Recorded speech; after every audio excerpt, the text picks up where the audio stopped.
Four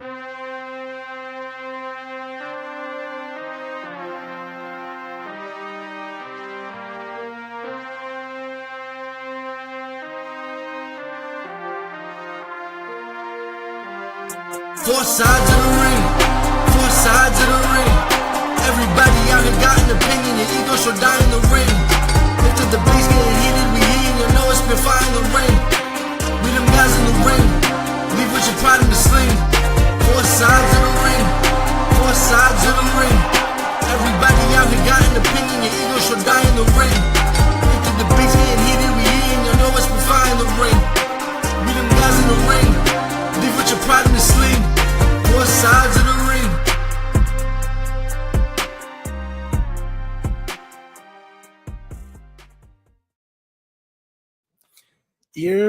I'm not gonna hold you guys. This is the first time Chanoo has the keys, so I cut Mike mid conversation. This is listen. We're already starting off the rails. Who knows we're gonna get into? Well, you know who I am. I'm Chanoo from Four Sides of the Ring, representing the four sides, and I'm here with my good brother, the honorary sixth side. You know how when the Green Ranger showed up and started fucking shit up? Here is Mike, milding off of Mike. How we doing today, brother? Yo, what's going on, Mr. Dean of Hate You? It's good to be. This is the last time you and I were left to our devices, our own devices on a live streaming platform. We ended up with the one of the greatest clips I think ever from the nightcap, the infamous "What was in the needle" clip. So that tonight the bar is high, but I'm expecting. Listen, that's where the buy it. That's where the bar is. I was asking for Boom Broadcast to drug test their employees for the outrageous takes. Like a couple months later, I was demanding full-blown drug test. And you know what? The crazy part is the Prez, tried to follow up on it. He said, here, you got to pee in this cup. He express mailed it, to the West Coast, and he said, you better pee in that cup. So I was a little disappointed, thanks to Chanoo, but we passed with flying colors. Yeah, we're still here. Nightcap still exists. I had a bug in my sock and I threw it across. So when the lady looked, I diluted the piss. I said, "Oh my God, look what's going on over there." Oh, what's going on, Mark? Yes, you're watching two crackheads who share a brain cell, who share a single brain cell. And that is the description of tonight's episode. I shit you not. We are sponsored by nobody because we will lose the sponsorship immediately. There is never a sponsorship chance with us. Yeah. My mom says, "Hi, Mike. I love you. Good to see you. Thank you for supporting your beautiful son and I." Talking about beautiful son, she literally said, "Hi, my handsome son." Just mothers embarrassing their children. Listen, that's beautiful. That's beautiful. My parents, my mom has caught me slipping where she'll like replay, something that I said on the nightcap, and she'd be like, "So what was this about?" And then she'll, say it, and I'll go, "Are you watching the nightcap?" Yeah, I was up late and I was bored and I saw you were on the YouTube.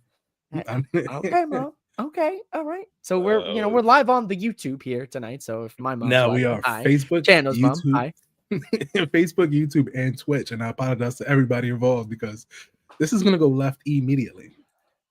We don't have a plan. There is not a script for tonight. We're just gonna talk some wrestling. We're eventually gonna get into the full game prediction card, and then we're just gonna go from there. Honestly, how does that sound to you, Mike? I think that sounds honestly probably about the best way to play it safe for us, so we don't end up in jail. Honestly, imagine. I think so. Listen, yo, I didn't even know Mike was in the stage. Mike just says, "You look Samoan." I started rolling. I mean, he kind of do be looking Samoan with the pony back there, No, I'm not gonna. I had to, man. My hair is way too long, and I had to. My hair was looking crazy. You look like you were. They tried to call you up for War Games next Sunday or next Saturday, listen, and I wish you missed the call. I wish I wouldn't get put through 3 tables for a hot plate of Waffle House. That's what I got. I'll do it. Put me through 16 tables and a flaming helicopter. blame it, dude. Listen, first of all, and Mom blaming Deuce helicopter. acknowledges the tribal chief. Acknowledge. No, he's no longer the dean of Hate You tonight, ladies and gentlemen. He is the tribal chief of Hate You, and you need to acknowledge your tribal chief of Hate You. I should both in my head immediately see a full fucking Samoan neck, tying a Puerto Rican fucking neckties would be crazy. Good Polynesian artwork. We'll get you somebody. This is if we had that tattoo shop up and running for Samoan SPW, we would have been fucking made by now. Well, listen, man, all the money that we have for the tattoo shop runs to legal campaign funds.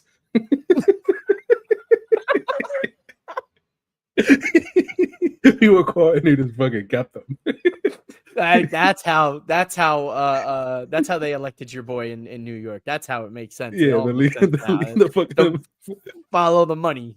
Yo, not even to get political. My favorite part about Mamdani being elected is they call him Manhattan Mamdanistan, and it's the best thing in the world.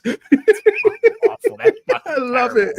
It's so terrible. But, I mean, it's New York, dude. I would expect nothing less because the memes have been diabolically hilarious. They've been great. Let's get into some wrestling before the founder kicks my ass. And shout out to the founder. To the founder. He just had his second baby boy. So congratulations to him and his wife for the beautiful baby boy. Many blessings. And take your time off, kid. This is I'm the captain now. Change the passwords to everything. Next week we're discussing Digimon on Thursdays. Like, how did this happen? Digimon Thursdays is down here, boy. Let's go. Let's fucking go. There'll be one dude like, I've been waiting my whole life for a YouTube channel on Digimon. Like, holy shit. Digimon, Pokemon, and Power Rangers. That's the way. But how do you feel about wrestling as a whole? Like, how do you feel about wrestling like as a whole for the year? How do you feel about it? Like AEW, WWE, you can throw in a little TNA in New Japan. It's been I don't know what kind of year it's been for pro wrestling. It's been on the WWE side, and I'm not gonna, sit here and say that I have been watching a lot of other product right now just because of scheduling and just, life, hey, look, I'm a businessman doing business, trying to make money. You know what I mean? So talk your shit, man. You know what I mean? So,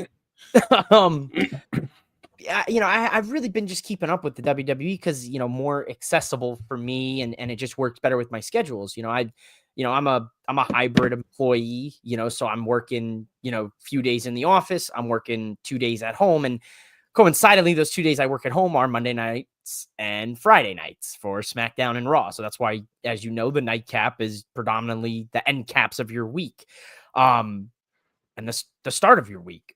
But from what I've seen on the WWE side, it's been a very peaks and valleys. It is very reminiscent, like it does in its core, and people are not going to like this when I say this. At its core, it feels like at times some of this it's like modern era Vince McMahon booking. We go through these really big peaks where shows are really hot heading to a pay-per-view or coming out of a pay-per-view, but typically that in between, especially when there's really no pay-per-view happening, it feels like that lull you'd get with Vince in booking. You know what I mean? Like, where he would have like these really strong stories, and then if there was nothing really on the pipeline, you just felt that you were on cruise control. You were just doing 65 in the right lane, just taking your time on your road trip, looking at every rock you can see.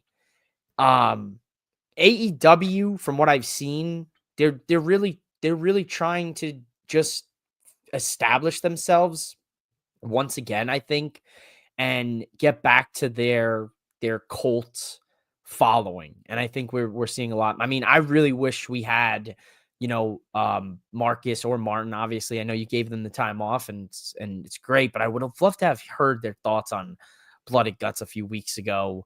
But I don't know, wrestling, it's been a weird 2025, I think. And I think what would really do a huge help is us getting out of this year and a fresh new year to come, I think. And and listen, that makes sense, right? But it makes sense what you said about WWE following the lows because they haven't really changed much. Aside of the guy who's running the show, most of the writers and creative is still old Vince guys.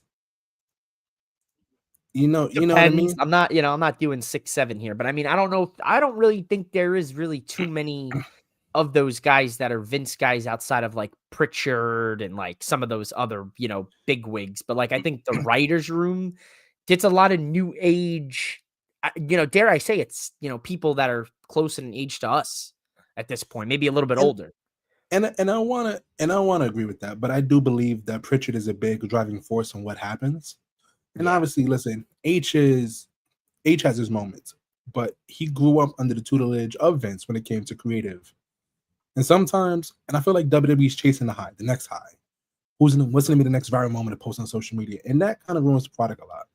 And I'm kind of the same way with you. I've been doing, as everybody knows, I've been doing a lot of hours at work. So it's kind of hard for me to follow on a week-to-week basis. But I do follow the social media clips on both shows, AEW and WWE. And it's not a lot of great stuff all around. I do commit AEW though, because I don't think anybody does the chase how AEW does for the world title or any of the titles. They do a really amazing chase. The chase for the title is incredible. I think they fall off a little bit when it comes to post chase. Because how do you know what I mean? You had that. How do you follow up? And it's hard. But TK just had an interview, and listen, I have full faith in AEW, and I think they'll be a driving force in the business for a while. As for WWE, I don't listen. Outside of Dom, I'm not really watching much for anything. I will say Dom is probably the only wrestler in the past, since I've started watching John Cena, that I've rooted against John Cena for. Cena won the strap, and I was in a group chat calling Cena an old man. I was sick. I didn't want to calling this man an old man on his retirement tour when you're like the biggest, like, as soon as they're 40, get them a fuck out. 45. They still got some juice at 40. They got some juice at 40. 40 is we're good. We're chilling. No, I get that, dude, because Dom is a special talent. Dom, listen, Dom's a Nepo baby for sure. But he wasn't like, a traditional Nepo baby. Dom Nepo baby is more like, here's an opportunity. What can you do with it now? And he took it and he ran with it. I like Dom because I treat Dom like a distant cousin you met at a family reunion one time 20 years ago when he popped up on TV. You know what I mean? Yeah, I get that. I get that vibe.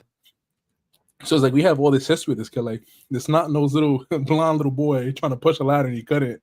Yeah. To being an intercontinental champion. And it's dope, man. It's really good to see because it's like, damn, like your hero, not even just your heroes growing older and getting older. You really see that next generation step out. And Dom is great. Dom really is the goods. And that was hot when Cena won the strap. But it's good for TV. And to give Dom Cena's last actual feud is dope. That's a lot of faith in the company, in him. And it's great. It's really great. Other than that, 2 more dates for Cena, man. Survivor Series and that Saturday Night Main Event. I mean, listen, it's we're both, we can speak to this. We're both John Cena guys, through and through. I am very like, it does not feel real. It feels like I don't want it to be real. Like I even just thinking about that, like there will be a world following December 13th that you can't expect a John Cena match. That's it. And John is the one wrestler where I actually believe him when he says this is the last time.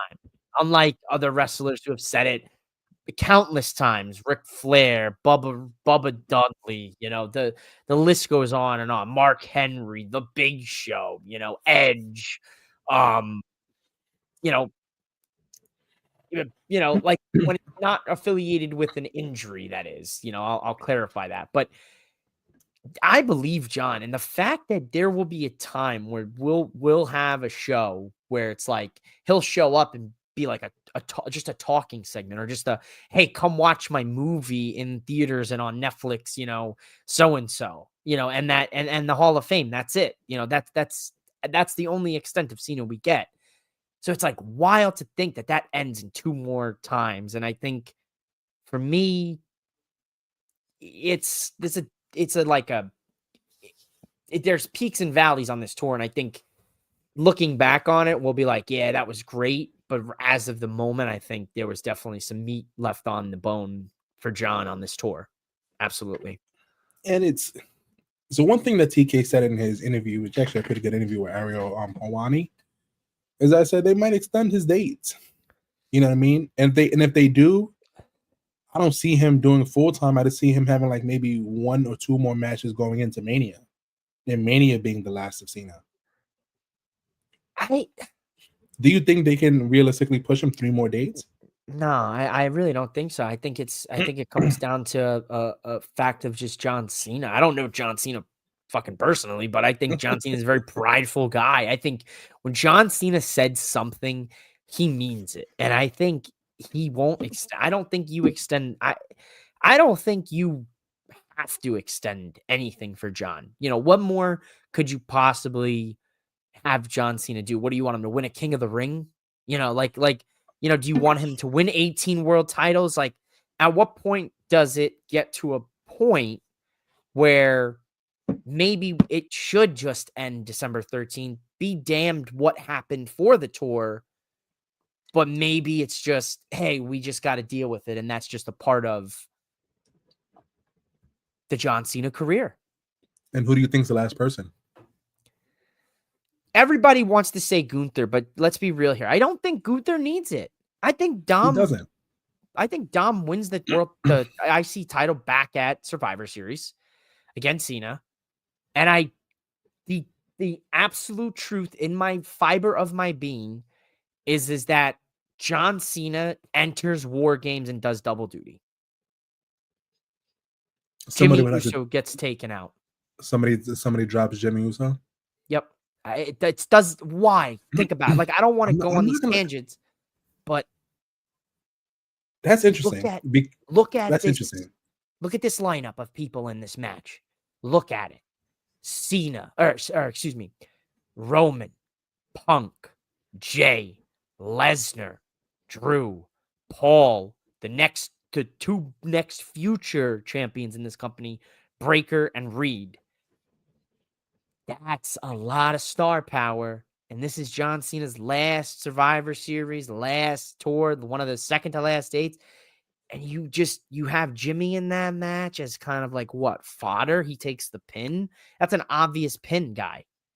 It makes more sense. Jimmy gets taken out and then they don't have a 4th and they're scrambling and then it's John Cena.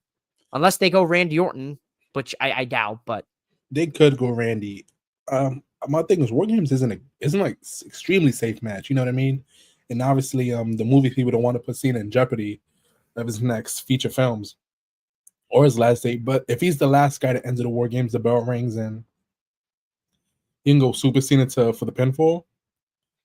I don't even think he has to get the pinfall. I don't even think he has to do much. Even if Brock Lesnar hits him with an F5 and you only see him once in the game or once in the match, like after that, fine by me. If I get a 5-knuckle shuffle and an FU in the cage, that's all I think. Yeah. That'd be dope. That would be cool. That would be really cool. I don't want to see Gunther either. I don't even know who's in the tournament. I want Mello. Mello would be dope. It makes more sense. Boston. He's from Boston. Justina's a Boston guy. Yeah. It's rough, man. I would love to see Dolph Ziggler or Matt Cardona or Zack Ryder go into it. I wanted one of them to move forward in the tournament. I didn't like how they did that, because it's like, at least give one of them an advancement in the tournament. Now you kind of backed yourself against the wall with the 2 opponents you selected for them. It was hard. It was hard matches. Hard matches to have LA Knight lose or Solo lose. Both of those guys need wins right now. So, yeah. And you want to keep them because they're your talent. You want to keep them above, but for the shock factor for the tournament to make an interesting second match, where if like Cardona advances, Cardona takes on the winner of, let's just say, Penta and Finn. Now that's an interesting match that you never thought you'd see. Matt Cardona versus Penta, Cardona versus Valor. Just an example. Were you mad that he came back as Zack Ryder, not Matt Cardona? No, absolutely not. That's who John Cena feuded with, Zack Ryder, not Matt Cardona. And I do think some wrestling fans, some WWE fans only watch WWE. Like the moment you fall out of WWE, you don't know what's going on with the career. Yeah, you know what I mean? You don't know jack shit. No, absolutely not. That's what happened to me one time when I was younger, when TNA was at its peak. I didn't angle this left TV. I was like, I don't know what Kurt Angle's doing. And then I turn on Spike TV one day and I see 10 belt Kurt Angle. Oh my God, this is where he is. TNA on Spike was goated, bro, because you'd get TNA and then right after you get Most Extreme Challenge, and it was like the peak of thousand Ways to Die and everything. 1,000 Ways to Die. Oh, it's just so peak. It's crazy because I'm like, didn't Shawn Michaels retire Ric Flair? Why is he on TNA? But just that being said, is he does have a lot of equity, more equity as Zack Ryder than he does as Matt Cardona. Yeah, because when you're at a live wrestling show and I'm like, this is Matt Cardona, you don't have commentary in your ear telling you, oh yeah, this is Zack Ryder. You know what I mean? You don't kind of have that with you as a complimentary aid at these live wrestling shows. So when somebody comes back under a new name, unless they're cutting a promo and telling you directly, or because let's be honest, Zack Ryder was a twink. He was a small guy. Matt Cardona is. You did not. He wasn't a twink, but he wasn't as jacked as he is right now. Let's be honest. Matt Cardona is agreed. Kills, you know what I mean? Zack Ryder is a small man compared to Matt Cardona. This guy, I am absolutely flabbergasted at that comparison. Listen, but yeah, I guess I see it. I mean, listen, we were serious for like 10 minutes. I got to give myself. We were locked in for 10 minutes. I know, right? I think the best way to book the chase is start building a villain in the background where the hot challenger is going for the strap. This way, you can give the new champion a strong opponent. It's good. That's sound logic from our favorite Logic man. But wrestling isn't logical. Let's be honest with you. Wow. It's extremely not. They don't. And ironically, I'm talking to myself in third person right now. Yeah. What's good, Marcus? Or Martin. No, somebody got the sticks. Somebody's got the sticks. Maybe it's Brandy, dude. It could be anybody. It could be Zombie. Maybe. It could be shit. Who knows? One of the 5 sides of the ring. We're getting into real dangerous TNA territory right now. It's 5. This is the 5-sided ring, baby. This is change that logo, baby. In the middle of the ring is just Penta. It's just Penta. It's Pentagon Junior. No, it's smooth operator. It's weird because someone like LA Knight, I understand LA Knight frustrations that he hasn't been world champion, and I'm a very big LA Knight hater, where I was, but he's a playoff riser. When there's a PLE, he does rise. I will give him that. And it's kind of weird. I know you're a big Cody guy, the president of Cody Rhodes fan club, but I kind of want to see somebody else with the strap, but Cody. I think there's a lot of deserving talent. I think Drew should have won the strap. I think LA Knight should have won the strap, especially over CM Punk. Because CM Punk should definitely be in the age where he's just giving back to wrestling rather than world championship. And well, granted, we don't know what his world championship reign looks like or his first real opponent looks like, because he kind of stopped beefing with Seth due to Seth's injury. But you have Braun Breaker in the background. How long does it take before they put the strap on Braun Breaker? What's the next step for Roman Reigns? There's a lot of unanswered. There's a lot of unanswered questions when it comes to the follow-up for a lot of these guys, honestly. And I think just by the WrestleMania ad, it just screams that all those guys are involved at WrestleMania in some capacity. I mean, those are your 5 most biggest guys in the in the roster right now. Roman, Cody, Punk, Rock. Was there only 4 or was there 5? Who? Oh, it was Heyman. Yeah, but those are your 4. Those are your 4 biggest dudes in the industry. You know what I mean? And they kind of don't have any intentions of making a 5th. Braun Breaker's right there, but so weird. Vince's logic is if somebody gets extremely hot and over, Vince waits like 6 to 8 months to see if that's really real, rather than pulling the trigger at the absolute peak of it. Yeah. The only wrestler that really worked for waiting the additional months, not even months, waiting the additional year was Cody. Because when Roman won the first, Cody Road fans were pissed. And he became louder and more unhinged until it finally happened. And Mike stopped me from doing a backflip 360 off the link. Yeah, I did stop him. I did stop him from doing the doing a 520 off of Lincoln Financial Field. I was worried that in your absence, your spirit would end up haunting my Eagles. And that would be just not good. So I had to make sure that you just left before you did that. So there was no bad, curse on the Eagles, That worked out. It's mad funny. It's mad funny because you saved me, but Mrs. mouthing off of Mike, she was at the bottom telling me to do a backflip. So she was going, she was jump. Wait, what did I say? Yeah. What? Hold on, what? Who said that? Like, don't jump. Oh, don't stop jump. being a little bitch and do it. It's like I'll jump when I want. It's rough, man. It really WWE's in a really weird spot right now. I think after Dom wins it back, he probably gets Sheamus. But the Judgment Day's kind of been waiting to implode. You kind of notice the Judgment Day kind of took a week off from internal beefing with each other just for that 6-man tag. They're like, hold on, wait a minute. We gotta squad up. Yeah, all right, let's go. We're good. There's no beef. Yeah, the Judgment Day. This should have ended when Priest and Rhea Liv got hurt. It pushed. Left. It pushed everything back. Yeah, but they could have renamed it. They should. It was never the Judgment Day without Rhea and Priest. It was the Judgment Day was Rhea, Priest, Balor. And then we expanded into JD McDonough. And obviously, it just. They should have renamed that group. You could have still had that factions appearance on TV, but a different name would have suited it. I think, in my personal opinion. It's, I think even after they kicked Dom out, because that's obviously what they're alluding to, I think it'll still continue to be the Judgment Day. Because they probably will. Raquel's finally finding her groove, and that's really great for her because there was a time and it was like, damn, we don't really know what she's on this roster for. Like Brandon and Ant said, they're like, she's just there for her back. You know what I mean? Just showing her back muscles. But no, she's out here wrestling her ass off now. It's great.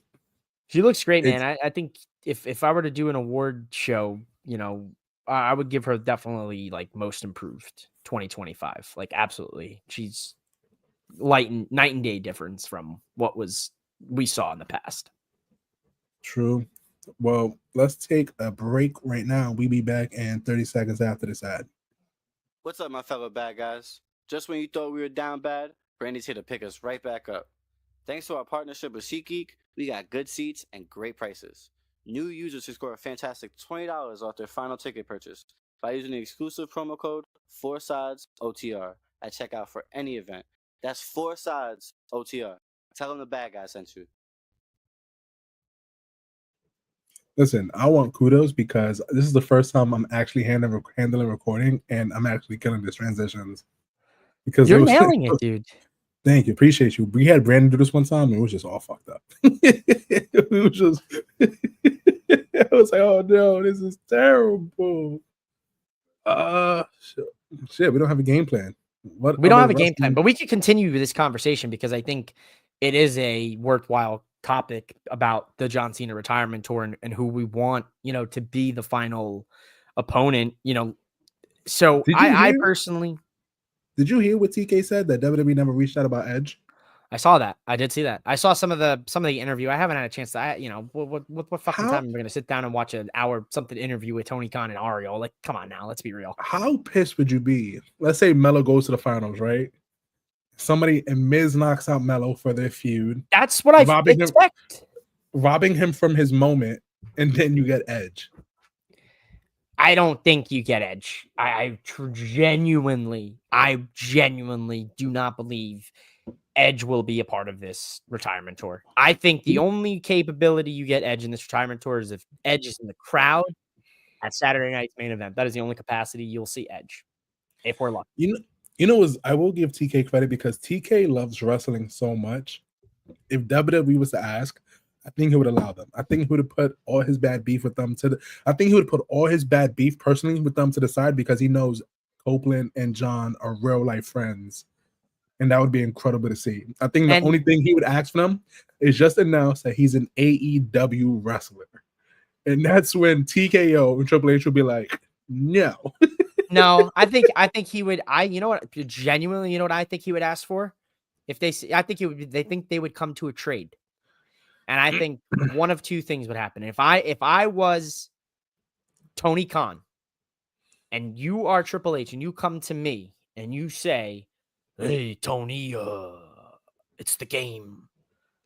I'm thinking about using Copeland." Why is your Triple H accent just an Italian mafioso guy? I don't know. I'm trying to do like his little the game. It's the game. He's no longer the game. That is his name is Paul. Paul. Hey, Tony, it's Paul. What are you doing, Tony? You're never gonna believe this. He killed 16 Czechoslovakians. The guy was some kind of interior decorator. That's for the people that know. If you know, you know. No, I think if you're Tony Khan, you go, look, if you're Triple H, you call me and you go, hey, I want to use Copeland against Cena in this tour. I know he's under contract. What's it going to take? I'm Tony Khan. I go, all it'll take is a trade. You have Copeland for one night. You give me the phenomenal one night. That's it. That's it. No, I'm telling you right now, there is no, as dope as that would be, honestly, as dope and amazing as that would be, there's no way that H gives him AJ Styles. Okay, fine. Fuck it. You know what I mean? H goes no to AJ Styles. Seth Rollins. Hurt Seth Rollins? Oh, when he's healthy. When he's healthy. Then you get the dream match that every wrestling sicko has wanted for years. Seth Rollins versus Will Ospreay. That would be a good match. I want AJ Styles versus Will Ospreay. I want AJ Styles and Kenny Omega one more time. Like if genuinely WWE wanted to use Copeland, which they definitely did not want to do it because of how I think Copeland left WWE in a really shitty way. Truthfully. I mean, money is money, business is business, but I think Copeland left it a really shitty way.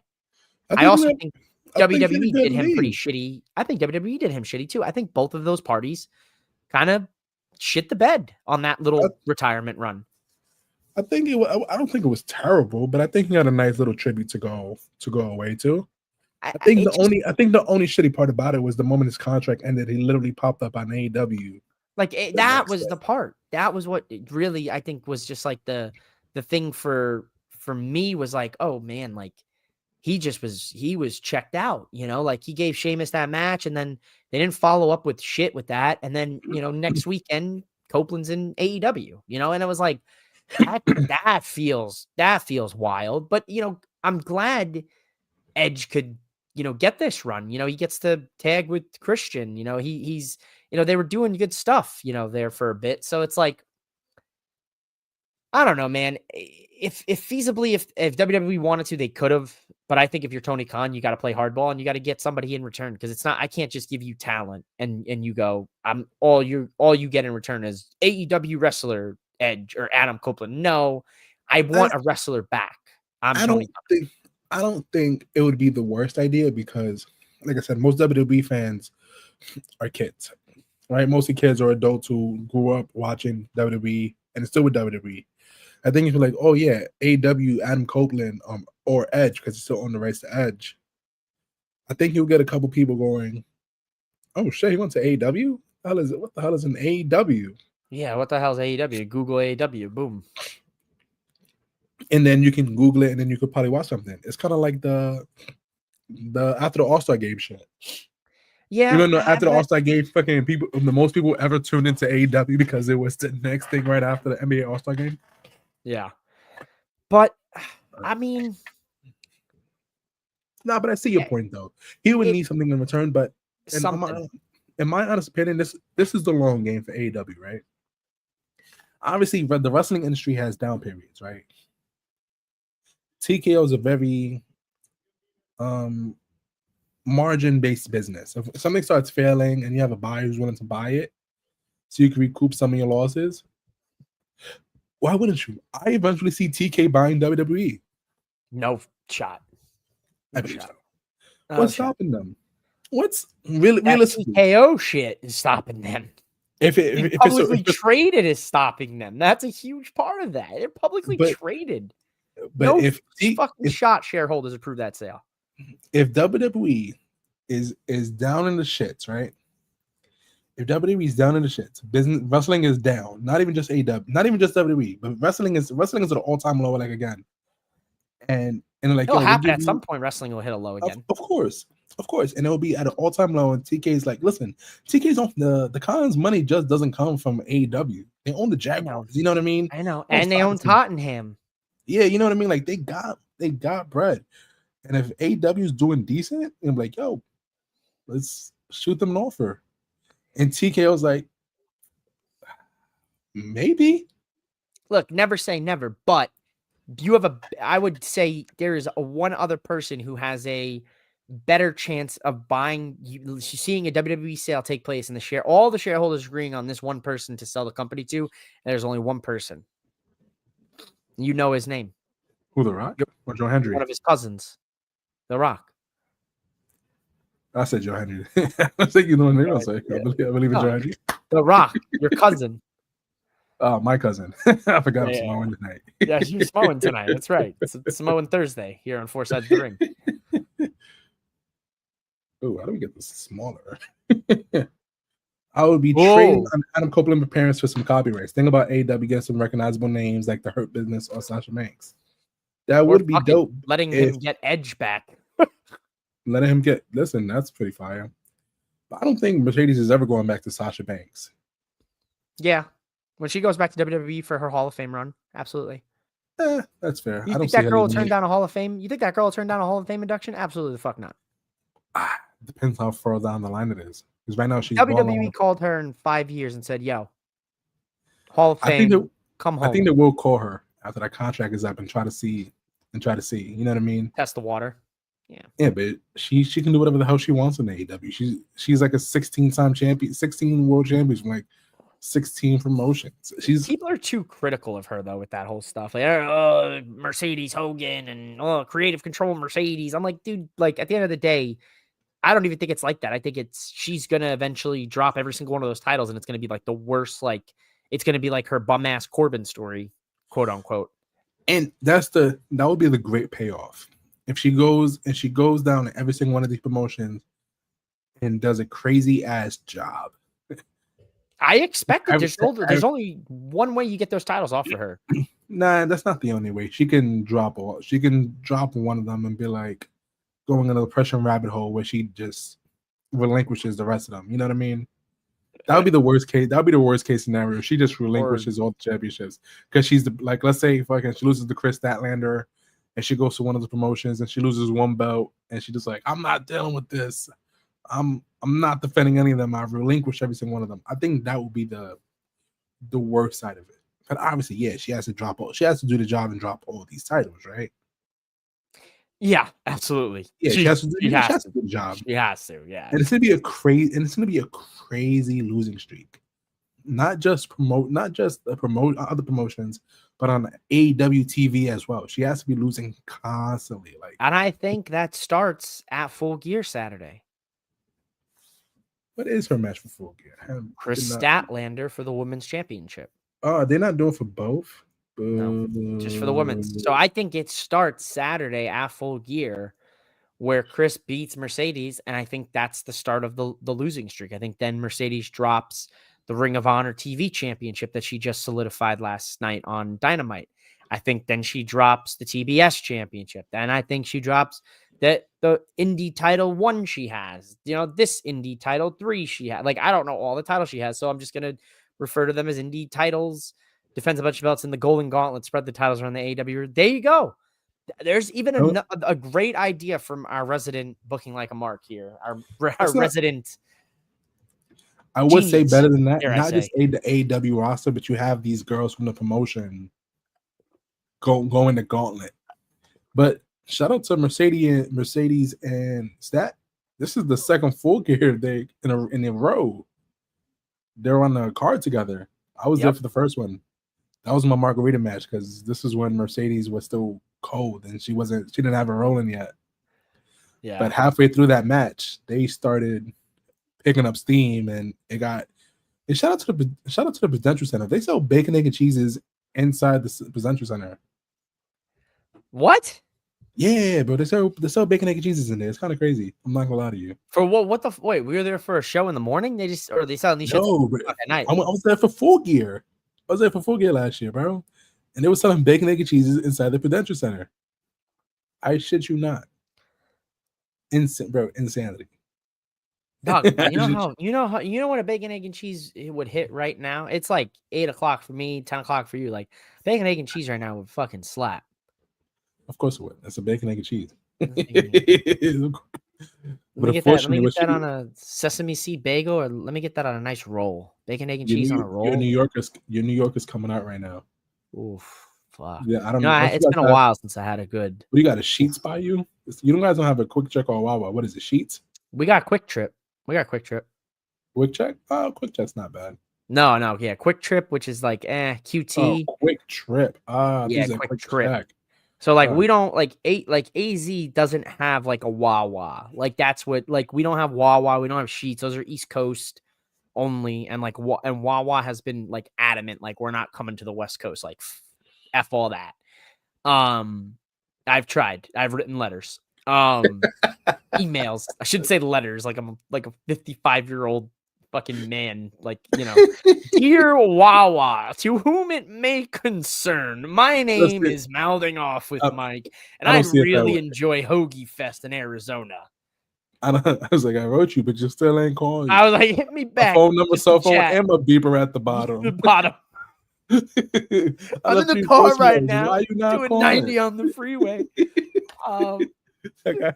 I got sheets. I got sheets in the trunk. Like, what do you mean you got sheets in the trunk? You got sheets in the trunk.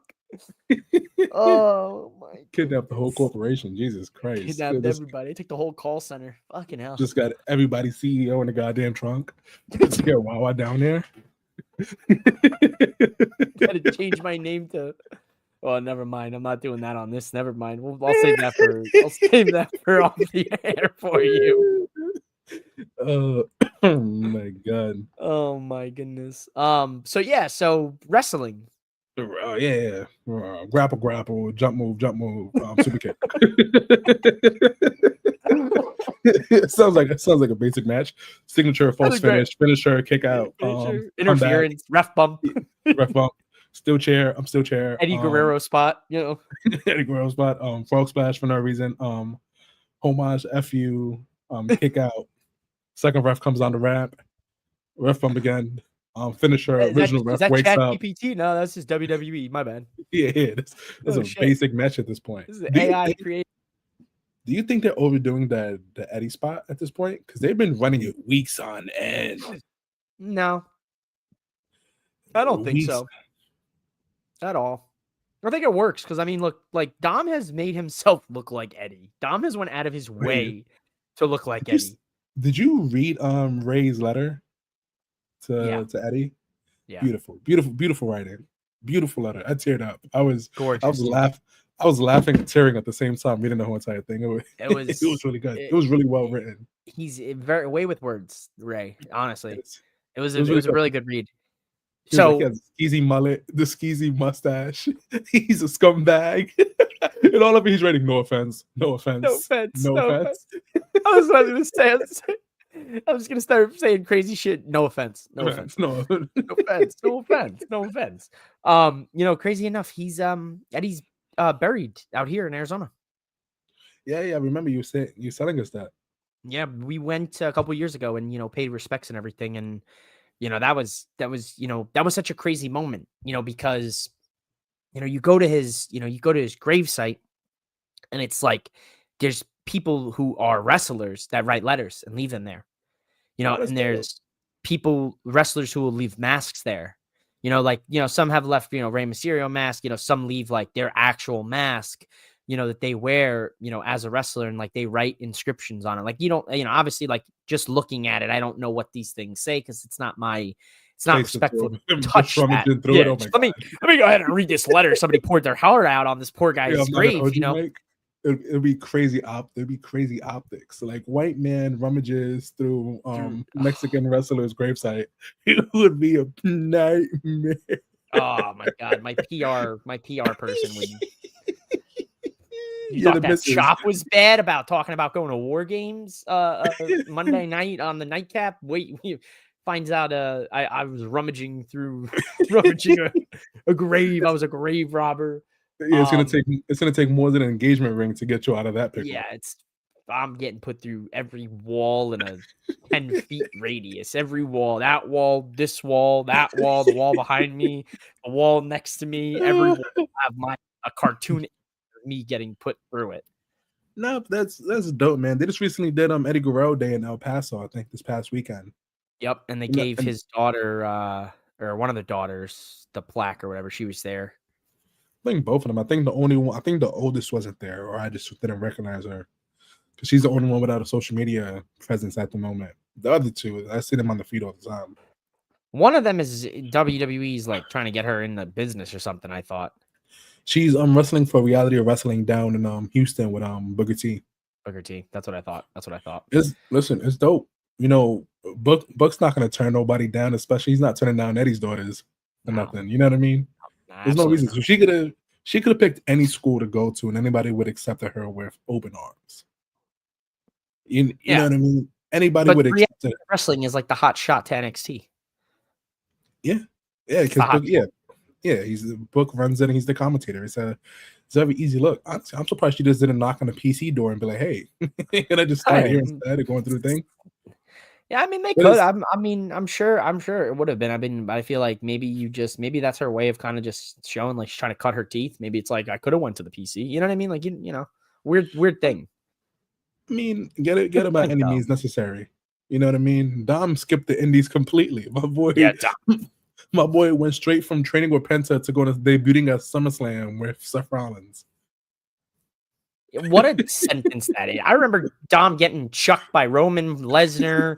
I remember Dom, this little, like just baby face, awkward fucking with his little hood that he'd wear with the fucking hood, and it always get caught on his head in the match, and his one tattoo and shit. Now he's fucking tatted up, leaned down, like dude looks like you bring your girlfriend around this guy. You don't got a girlfriend by the end of the night type guy, He's got a song. They released a fucking song today for him. Oh yeah, Sucio Dom. Sucio Dom. What does Sucio even mean? Dirty. Oh. Yeah, literally means dirty. Yeah, Dirty Dom. Oh. They're not doing that crazy. Yeah, it's Dirty Dom. I didn't think that even if they were doing something crazy, I'd be down for it. Because I mean, Dom should be doing crazy shit. Dom should be saying "fuck you" to everybody. You know what I mean? Dom should be doing MJF type shit, pouring water on kids. Like that's where I'm at with Dom. Like I don't want Dom to be cheered. I want fans to hate Dom because we need a heel in WWE. Maybe they're just stalling for MJF to be that real evil fucker, but like I need Dom to turn up the evil. I don't know, man. Dom is so hated, he's loved. You know what I mean? Everybody says it. It's like, yeah, he's hated so much they love him. It's like to hate him. That's how you know you got them. Like this feud has been one of the only feuds in a while that they boo Dom. John. You know what I mean? But other than that, Dom is getting it. That is good. But everybody else, they're cheering. Dom comes out. They're like, yeah. Letting him talk on the mic again. You know what I mean? It's actually mad. That one week where they let him talk and he didn't even know what to say because they probably didn't give him a promo. He wasn't expecting to talk. He does this little thing in Spanish. He was like, shut up, I'm talking. You know what I mean? He does a whole stick of Spanish and then like, boo, and then he never cuts a promo. That's it. And then you go to commercial break number 10. They let him talk and my man was like, all right, I guess I'll free ball this one. I am a wrestler. Oh, okay. I am a person with feelings. Why are we so vulnerable today, Dom? What's going on? You got H in the back. Cut it. I think the jump best. him. I think some of the best work that we had with Dom was when when they had Dom get kicked out at Thanksgiving, him and Rhea from a few years ago. Oh yeah, when he ran on the bell and it was like, "You're looking for me." They come and he left with a bell. It was those vignettes were great. He pulled up to Christmas. He was like, "Yeah, I think there's not a gift that says mommy on him," and he was like, "He's like, what is going on?" Oh my god! No, Dom's going to. I think Ray retires next year at WrestleMania. I think they finally pulled the trigger. I don't know if Dom will be the champion by then. You know what I mean? I don't know, but I do think I expect the Money in the Bank briefcase in Dom's future. I hope so, but I do expect it to be a hair versus mask match. Yeah, absolutely. Between Ray and Dom, and I fully expect them to let him retire his father. There's no other way to do it. I'm gonna be honest with you. I would love it if Ray won the retirement match and they cut Dom's hair. Oh, that'd be terrible. It'd be terrible, but I'd honestly love it because I think that'd be like the perfect because that's like the thing with Ray was like, yeah, we know what Ray looks like. If you're a wrestling fan, the first thing you Googled as a kid is Rey Mysterio no mask. Like that is the first thing you Googled as a kid. Like I swear on it. WCW. You know what I mean? Like. So, like, we all know what Ray looks like. So, I don't think it really matters if Ray takes the mask off in his last match. But I think it matters hugely if Dom has to cut the mullet. And I think that'd be great for Dom's character, let alone. And then I think that could be the start of when Dom puts the mask on. I don't know, man. I feel like cutting off his hair is like making him. It's like cutting off. Cutting off Samus's power was cutting off his hair. Yeah, cutting off his hair. Yeah, I got you. I think that's exactly what Dom. I think you could play that off really well. If Dom wants to wear the mask, now Dom's a handsome fella. He doesn't have to wear the mask. But if Dom does want to wear the mask, that's the way to do it. Well, he does have that. Hair. He does have that mask he throws on sometimes when he comes out the black one. Yeah, that's his. I think that's his uncle's mask. It is the mystery, the actual Rey Mysterio, the crown with the question mark in it. It's actually dope how many luchadors he pays homage to. I think Dom is going to be. I think Dom will go down as probably one of the. I think Dom has the potential to go down as one of the best if he keeps at this trajectory. He's on a very insane trajectory. I don't think we've seen a guy like Dom since maybe Cena. It's rough because Dom's finally at the place of his career where he doesn't need really outside interference to win his matches anymore, right? Like he's going out there doing most of it himself. Yeah, we get the Eddie spots and he's still cheating to win. You know what I mean? But he's there. As he should. He's right there on the precipice of winning these matches without any assistance and it being believable. Because you give him and Miro or Rusev, whoever the hell he is these days, you give that match on paper, it's like, oh my god, Dom's gonna get squashed. But nah, Dom found a very tricky, cheaty way to pull it off. So Dom's right there. Dom's right there in the precipice of all of this. And I think that's your a lot of people talked about the pillars in AEW, right? Sammy, Darby, MJF, and Jack Perry. I mean, you have a new pillars in WWE right now, and I think people are failing to recognize it. I think look, Gunther, I love him, but your real pillars here are Dom, Mello, Breaker, and Bronson Reed. I think that's. How old is Gunther? Gunther's pretty young too. I think. You think he's in his 30s? Like wrestler young or young around? You know what I mean? He's 38. He's 38. He's not young enough to be a pillar, though. You know what I mean? He's not young enough to be a pillar. He's young enough to have a great career. You know what I mean? I think Bronson Reed is older too, so I don't think you could really even classify Bronson Reed as a pillar here. 37. I think Bronson Reed is 37. Yeah, so I mean, I guess you could go Mello, Breaker, Dom, and then let's call it Roxanne Perez. If we want to include a woman, because I can't really think of any other Tiffany, I think Tiffany's under 30. Tiffany's up there too. Like if you can make your own for the women, I guess at that point. But Rhea's under 30 as well, men? which is crazy. What? I think Rhea's under 30. Yeah, Rhea's. Oh shit. Yeah, Rhea's turning 30 next year. Yeah, Rhea's still young, dude. Rhea's got at least 5 more years of full time, and then if she wants to have kids, probably that starts in the next 10 years. Isn't it crazy? Rhea's so dominant, and she's not even 30 years old yet. Rhea's been dominating since she was 26. Let's be real here. It's crazy. So your next up would be Ripley. Your next up is Ripley, Dom, Breaker. Then you have Theory, who's been injured and off of television for a little while, but Theory's hard to push. I think like Grayson Waller might end up becoming a guy. Maybe. Then you have Tiffany Strand, Roxanne Perez, Lyra Valkyria, and Stephanie. Is she under 30? She's under 30. It's mad weird. No, she's 32. Still young. Still young. So it's like we can't even talk shit because it's like we're late 20s. I'm No. There's a difference between young and wrestler young. You know what I mean? Yeah. Wrestler young is like 34, 35. That's still young in your career, but I feel like 40 is still pretty wrestler young too. I think it's when you start hitting 50 is when you start getting wrestler old. I think there's like a I think that it's not even like a clean cutoff. I think it's legitimately like a cliff. I think it's a cliff. Nah, 45 years old. I think you can still grind at 45. I think at the moment they turn 45, the Cinderella ball finally ends. And think about Batista. Batista was hooping till 50s. Yes, because Batista took time off multiple times throughout it. You know what I mean? Yeah, like, have you seen the Bobby Lashley match recently? It's not great. No. My man's is great, and he's great in spurts. You know what I mean? Shelton Benjamin, phenomenal. But you know why Shelton Benjamin still looks great for wrestling his age?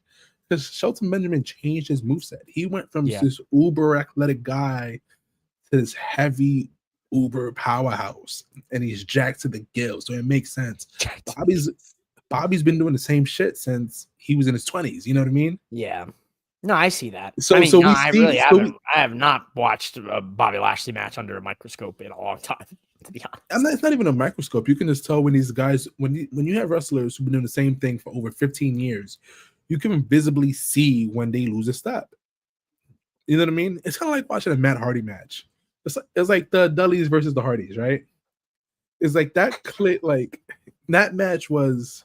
I haven't even watched that match. I don't want to watch that match. You should. It's the Dudleys and the Hardys' greatest hits, all in one match. I'm not mad at that. It's great because you could because like while watching the match, you kind of like reminisce about that first match they had in that SummerSlam and that TLC match they had, the wars they had like 20 years ago, and like you reminisce through it, and it's like, wow, like I'm really getting older because these guys. Dude, that's longer than 20 years ago. That's almost 30 years ago. 30, yeah. You see what I mean? It's not as clean anymore. You know what I mean? These are older guys. You see them being a little more gentle and delicate with their spots and the things they're getting into. So that's my beef with older wrestlers.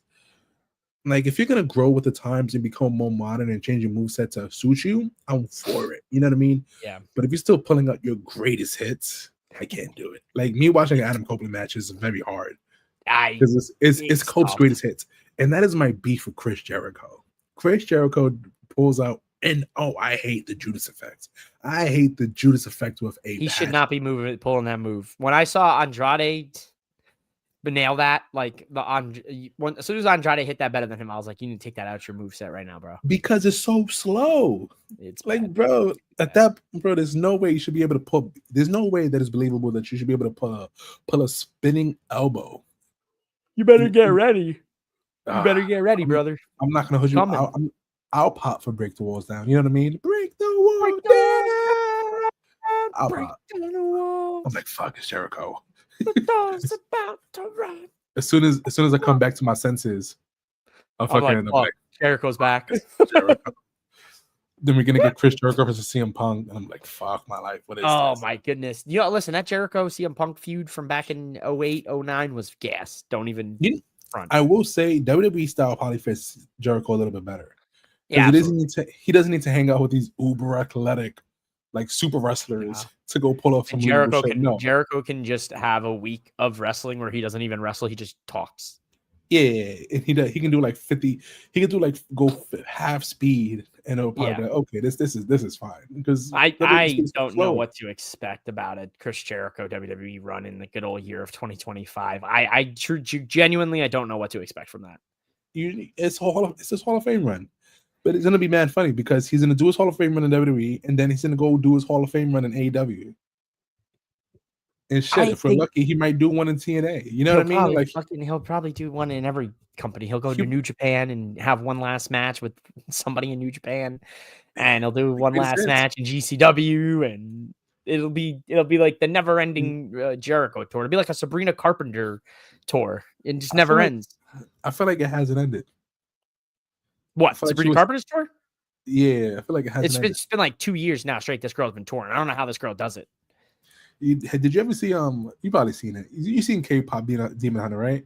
Of course I saw K-pop Demon Hunters. That's all the Mist is sung for this time. So that's all I hear. It's a great soundtrack. But it is a good soundtrack. After they finish their tour and they sit down, they're about to chill, relax, and Rumi's like, she dropped Golden. Yeah. And then she's like, why are we going on tour again? Yeah, that's exactly what happened. You're like, it's rough, man. It's fucking rough. I'm not ready for it. I'm still ready to fully hate Jericho. I'm not ready for him to retire. Yeah, I'm not, dude. I am. Genuinely, dude. I'm kind of like torn up about it. Like I legitimately think I'm gonna be like, it's going to be corny as fuck to say, but I think I'm gonna be like low key emotional on that Saturday's night's main event. Like it's gonna be an emotional night. You know, that's why I don't want it to be Gunther. You know what I mean? I'm already gonna have snot and tears in my eyes, and I gotta watch my childhood hero get choked out. I gotta watch USA get destroyed by Germany in the ring. Like, come on now. Like, you really think I want to see that in the year 2025, dog? They got USA losing to Germany clean while Gunther does the sexy Rhea Ripley fucking pinup on Cena. Why? First of all, let's get into our shenanigans of the night. How come Gunther's freaky ass is rolling up these dudes with that Rhea Ripley sexy ass pin that she be doing? He hits that shit on half his opponents. I'm like, yo, Gunther. You know why? Because it's not sexy at all when he does it. That's why. It's crazy, dog. I saw this shit. I was like, crazy. Yo. It is crazy. That power bomb into that sexy pin is disgusting. I'm not gonna hold you. Like, Gunther, dog. And he doesn't even wear pants either. Dog. I know. He doesn't even wear pants either. How do I tell people who don't how do I show people Gunther matches that don't watch wrestling and be like, yo, this guy's the man, and then halfway through the match he's powerbombing guys and stacking them up like Rhea, you know what I mean? I'm not gonna hold you. The first time I saw a Gunther match, I was like, I don't like this guy, and then he grew on me. I was like, I love me some Gunther, man. Them NXT UK days, baby. When I was coming, I'd watch NXT UK live on the network in between my classes because I had a morning class and then I had an afternoon class, and NXT UK was usually like 11 o'clock my time on the Wednesday. So I'd be home and I'd be off my ass and I'd be watching NXT UK, and then I'd go to my class, and it was peak, bro. Some of those matches, I'll tell you what, some of those matches are some of the greatest matches personally that'll be lost to the archives, because Ilya and Gunther 1 and 2 are like incredible. I don't know why they're holding them. I don't know why they're hiding them from each other. Because that's a WrestleMania fucking main event. That's a WrestleMania 51 main event written 51, all over it. Jesus Christ. We already said Gunther's 38. You want to wait till Oh, shit. Yeah, I forgot we're at 41. I thought we were at WrestleMania 45 for a second there. My bad. WrestleMania 50 is going to be crazy. 50th anniversary of WrestleMania. I can only imagine what that show looks like. I'm not going to hold you. I feel like the next 5 WrestleManias will probably be in Saudi Arabia. They're gonna keep offering the bag. That's what makes me so torn about like the Mania in Vegas this year. Is like, I just went to Vegas for Mania. I don't want to go back to Vegas for Mania Part 2. Like, I love Vegas. Like, you pick any other weekend, you want to fly to Vegas, channel, hit me up. I'll be there. I will meet your ass there in Vegas. We'll have ourselves a time. Both of our misses will be putting us on the goddamn wall. Putting us on through the goddamn walls. We link up in Vegas. But that's when the FBI just comes in between us. Like, yeah, we heard you guys had a bomb. Like, no, what the fuck? No, no, what the hell? Not us. All right, sorry, we need to do cavity searches. I'd rather just go home at this point. I'm sorry for trying to enter your fine establishment. Show up to that Luxor pyramid, baby, bust them doors down, and just come out swinging. You know what I mean? That shit is way too funny. Be fucking Hangover Part 4, but just we don't make it out. That's it. No, we're just there. There's no tomorrow. It's like one. It's like Apollo. There is no tomorrow because it's not. It'll be yoked up, dead in the corner. Fucking Roadhog or fucking animal or Roadhog fucking just destroying us. Just the miss just being the shit out of us. Oh my gosh. Won't even make it to open the hotel door. We open up the room and it's just both of them. Just fucking with the shoulder pads and the face paint. Nah, but like I also kind of like I want to go to WrestleMania this year because this might be the last WrestleMania we get in the US for the next fucking 10 years. 1,000%. You know, as soon as they go over there, they're gonna go see Kel like, yo, we'll give you $5 billion a year if you just have WrestleMania here. Like, yeah, that would be such a. Do you know? Like, I mean, I've talked about it. I mean, I'm sure other people have talked about it that have bigger reach than I have. But I think the biggest thing that hurts about the WrestleMania in Saudi Arabia is the independent scene. The independent scene is going to get royally fucked with the Mania in Saudi Arabia. Because let's go. Mom says, "Can I go to where? To Saudi Arabia or Vegas?" Arabia? No. Yeah, because that's a no for either. Vegas, yes, maybe. No, definitely not. Definitely. I feel like she'd bring good luck. I feel like she'd hit that slot, and then we're millionaires, and we don't have to worry about anything. Yeah. As soon as we enter the hotel room door, that's when Mom switches sides, and then instead of getting beat up by 2 people, we're getting beat up by 3. Not me. Not me. She loves me. That's what you think. Fucking anybody who scares my mother more than me is my wife. So what's good, Sean? How we doing? Oh, what up, Sean? Good to see you here on a Thursday. Good brother. Mom said Vegas. Vegas, no, definitely not. I'll be getting jumped. I'm saying we put it all on black, baby. We put it all on black. It'd be like a bloodline beatdown. No, but I mean, this is what happens when Chanoo and I come together. It's like ADHD personified. It's just going to be bouncing around topics, you know. Ooh, look, a squirrel. But Mania 42. It's like I'm just like on this torn feeling because it's like I want to go. I don't want to spend the money though because it's fat. It's expensive. It's expensive. It's crazy. It's crazy. Dog, you did it. You did one of the most. You did the Mania. That was like the priciest, like the start of the pricey Manias. Because 39 for LA was somewhat more affordable than Philly. What killed me in LA was transportation and cost. That's what killed me. I mean, you were closer to LA than you were to Philly. I was closer to LA than Philly, and I was close. Like so far for me, Vegas was expensive, but I didn't buy tickets. I bought tickets an hour before WrestleMania went on. Yeah, I remember you told us. So, I mean, the first night we lucked out with riser seats for, $450 a ticket. That's a steal. That's a steal for WrestleMania. I'm not going to joke. I never want to go to the stadium show ever again. I personally want to go to Survivor Series. Like personally, like I would love to get to Survivor Series. Petco's nice. Petco's gorgeous. Gorgeous stadium. Nice.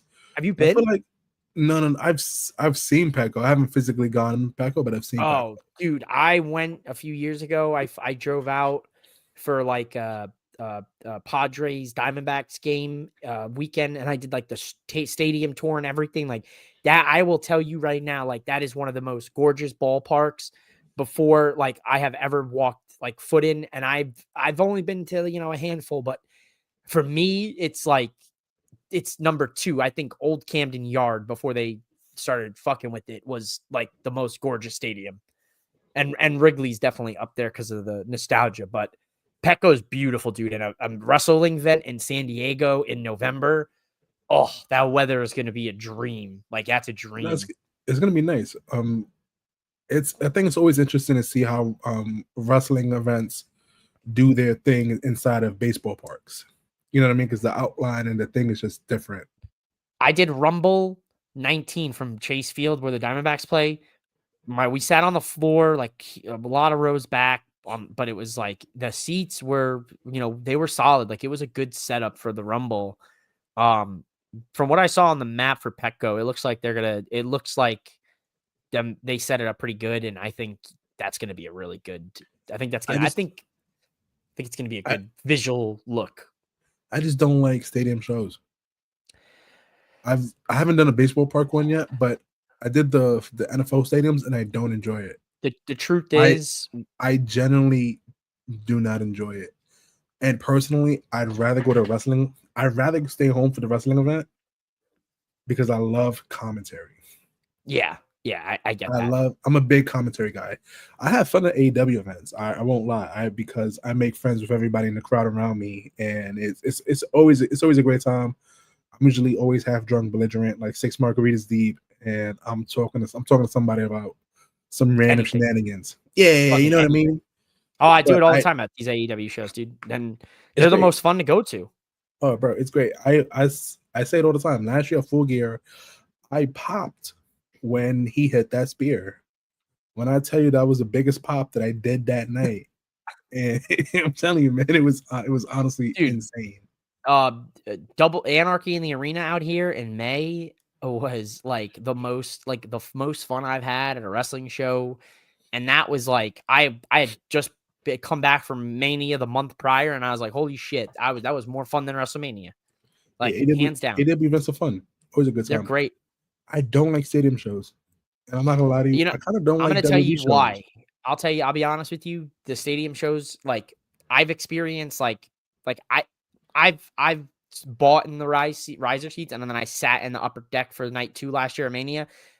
If you're gonna go to a stadium show, you have to splurge that extra cash, and you got to go like riser or like 100 level section, because that is at that point it feels like you're going to a Raw if you're in like the hundreds.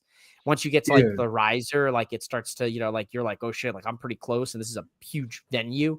Like you for stadium shows, especially football, you have to. It's as much as you want to just like go and be in like the uppers, because I've said it many a times, like I'll just spend $50, $100, go sit in the upper deck. I don't give a fuck. I'm there, But then I did it, and I was like, I kind of wish I would have spent the extra 100 or 200 just to kind of actually see shit, So they're tough. I get the feeling, because for me, it's the overload of people now. Like I don't know what it is. Like I guess I'm just getting older. Like I'm just like it's too many people for me. It's not the people, because for Philly, we spent? Me, Brandy, and Jacob, we spent about $2,000 for 3 seats, about like $675 a popish. That's not bad. And it's not about the bread, right? Because obviously you splurging and you spending money to have a good time and have a good experience. You're going to an experience. I'm always down to spend money on a good experience that I'm going to remember and I'm going to enjoy. However, I think if we went to an NFL game, we would have had great seats, right?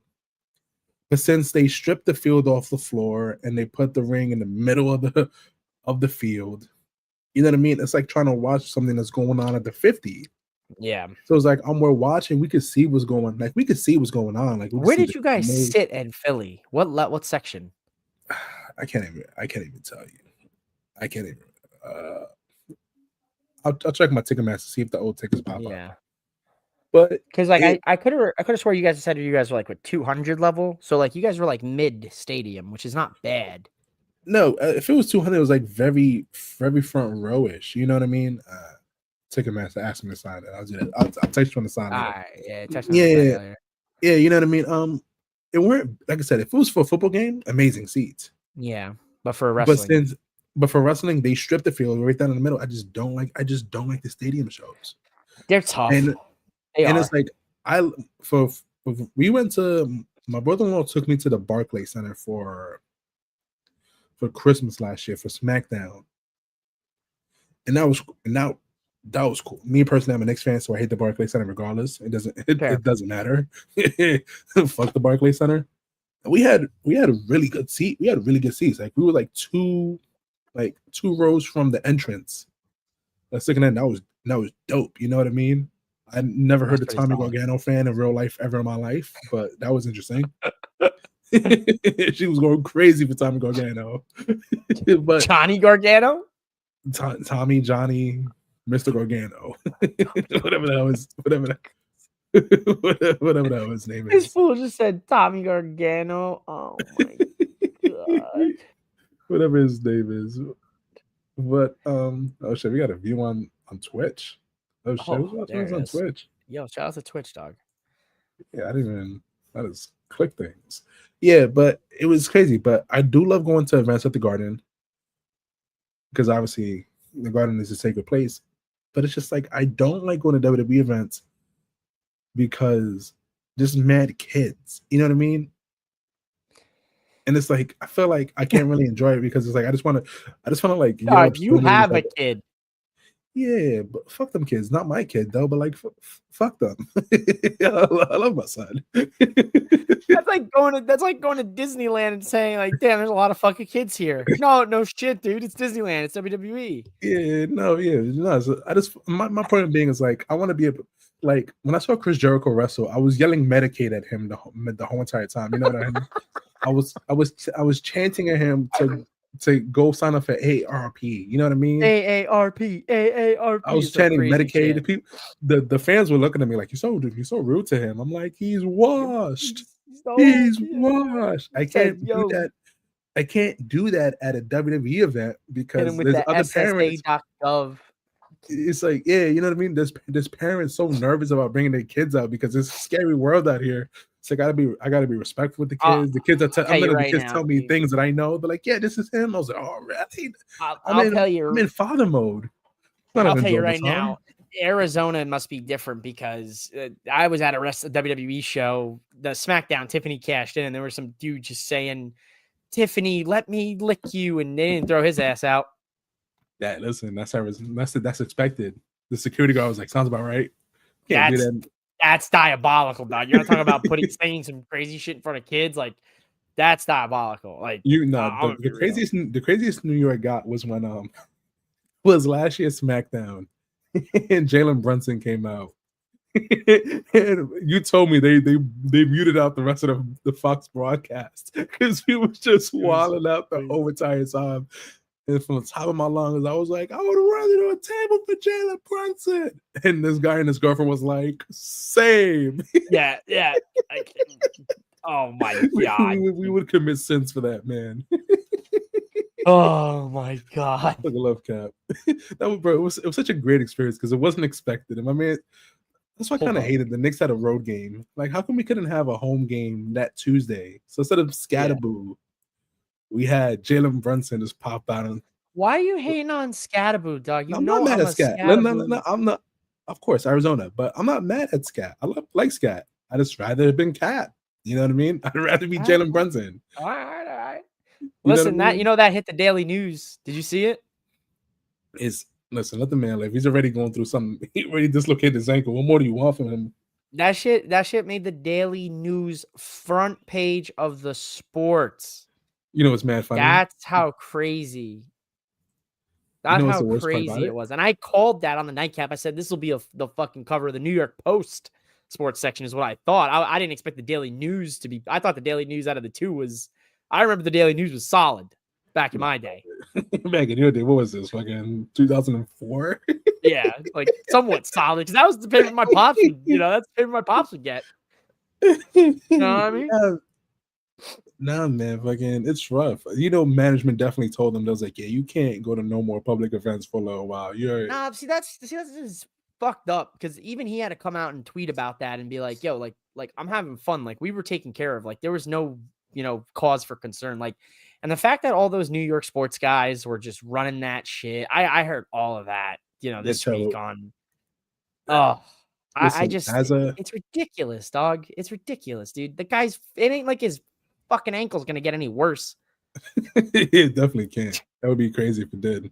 If it actually did.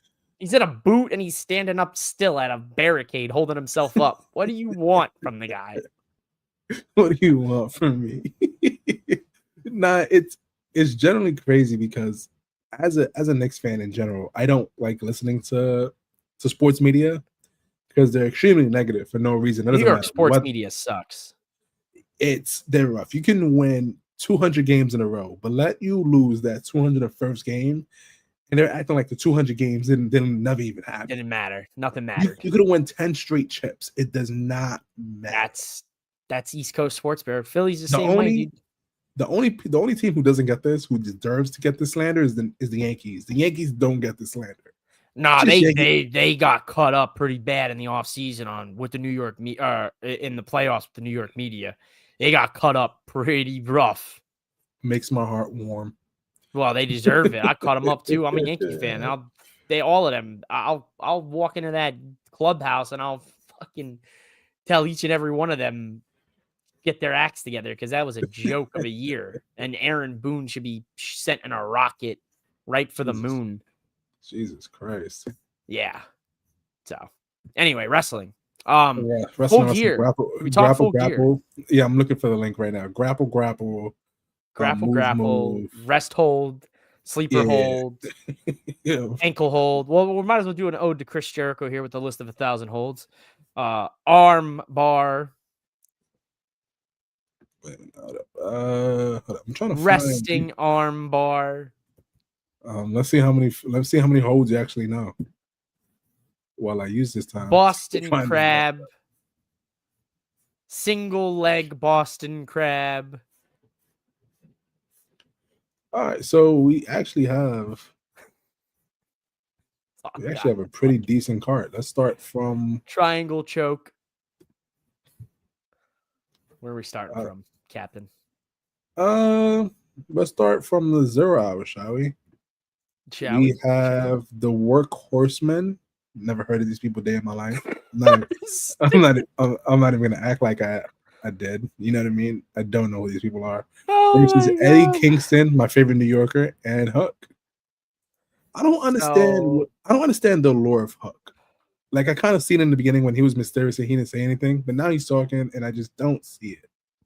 I don't know. I mean, Hook is just, I don't know, man. When he had Action Bronson, he had a lot more aura. I'll leave it at that. That's all I got on the Hook stuff. Probably Eddie Kingston and Hook win that match. I don't even know who the work. Well, I'm really bad on the. I don't know who the hell those guys are. I don't know who these people are. Okay, no idea. So I'm gonna go Eddie Kingston and Hook just because I don't know who the other people are. Wait. Let me see if I can still pull this off.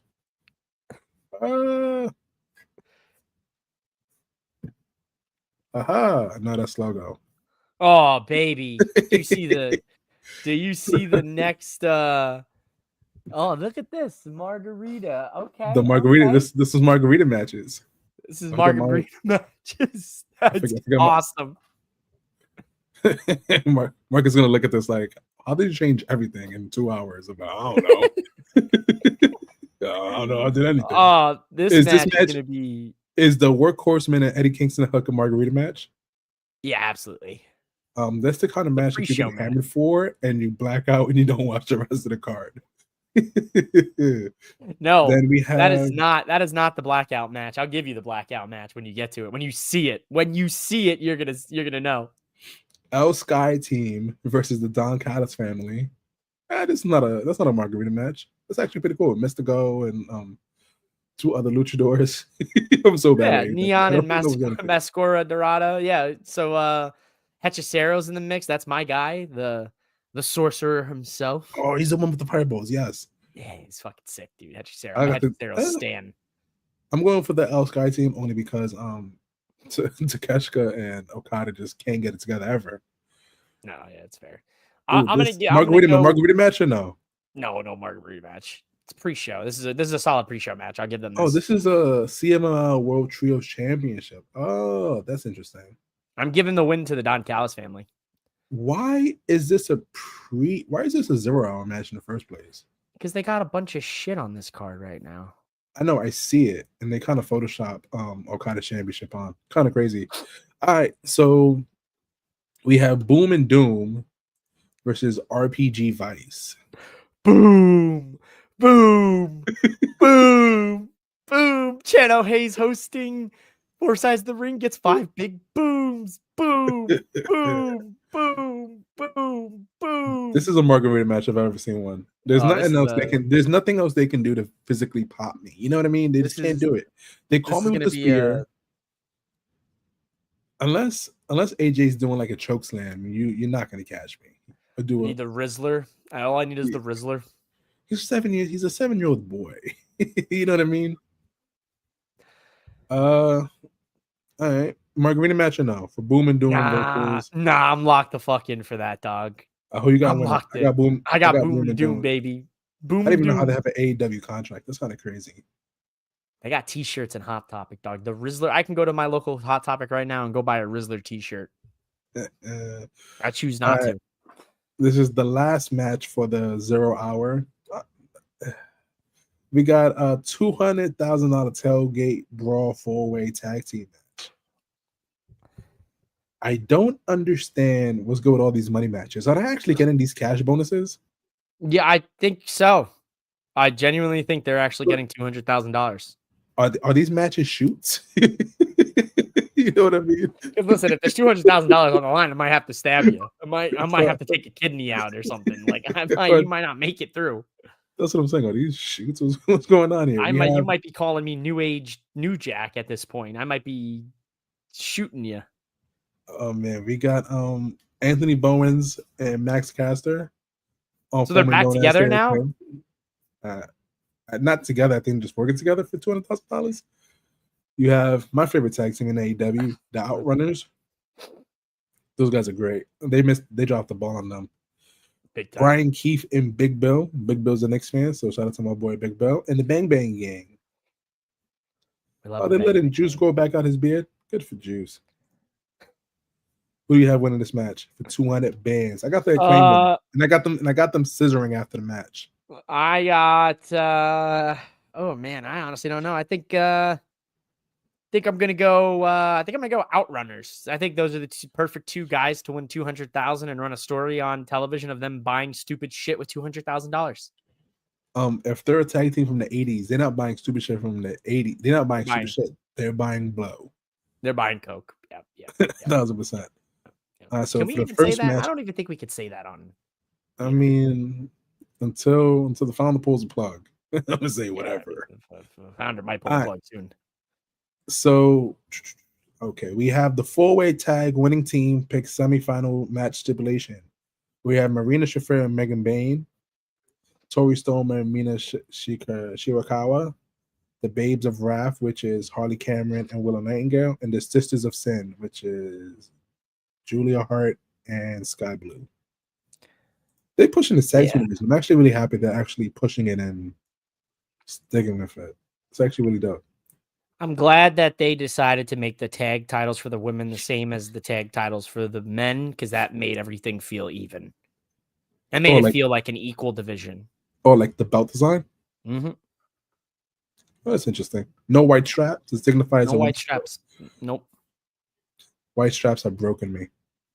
I don't think you know. I think it's like that's like you know, what do you call it? Saying, oh, pink is for a girl and blue is for a boy. Like, oh, white straps are for the girls and black straps are for the guys. Like, I think you could. I think I liked when what's his name had that white TNT championship. White's very clean. Miro when Miro had that white title with the green undertones, right? Oof, mwah, chef's kiss. Very clean belt. Who do you got in this match? I'm gonna give the win to where are we? Oh my god. I'm gonna give the win to the Sisters of Sin. That's not bad. I wouldn't be mad if they won the straps first, to be honest. They've been a team arguably the longest. Yeah. Is this a margarita match?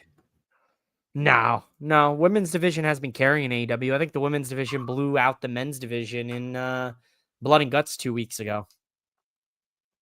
This is kind of a small card rather than.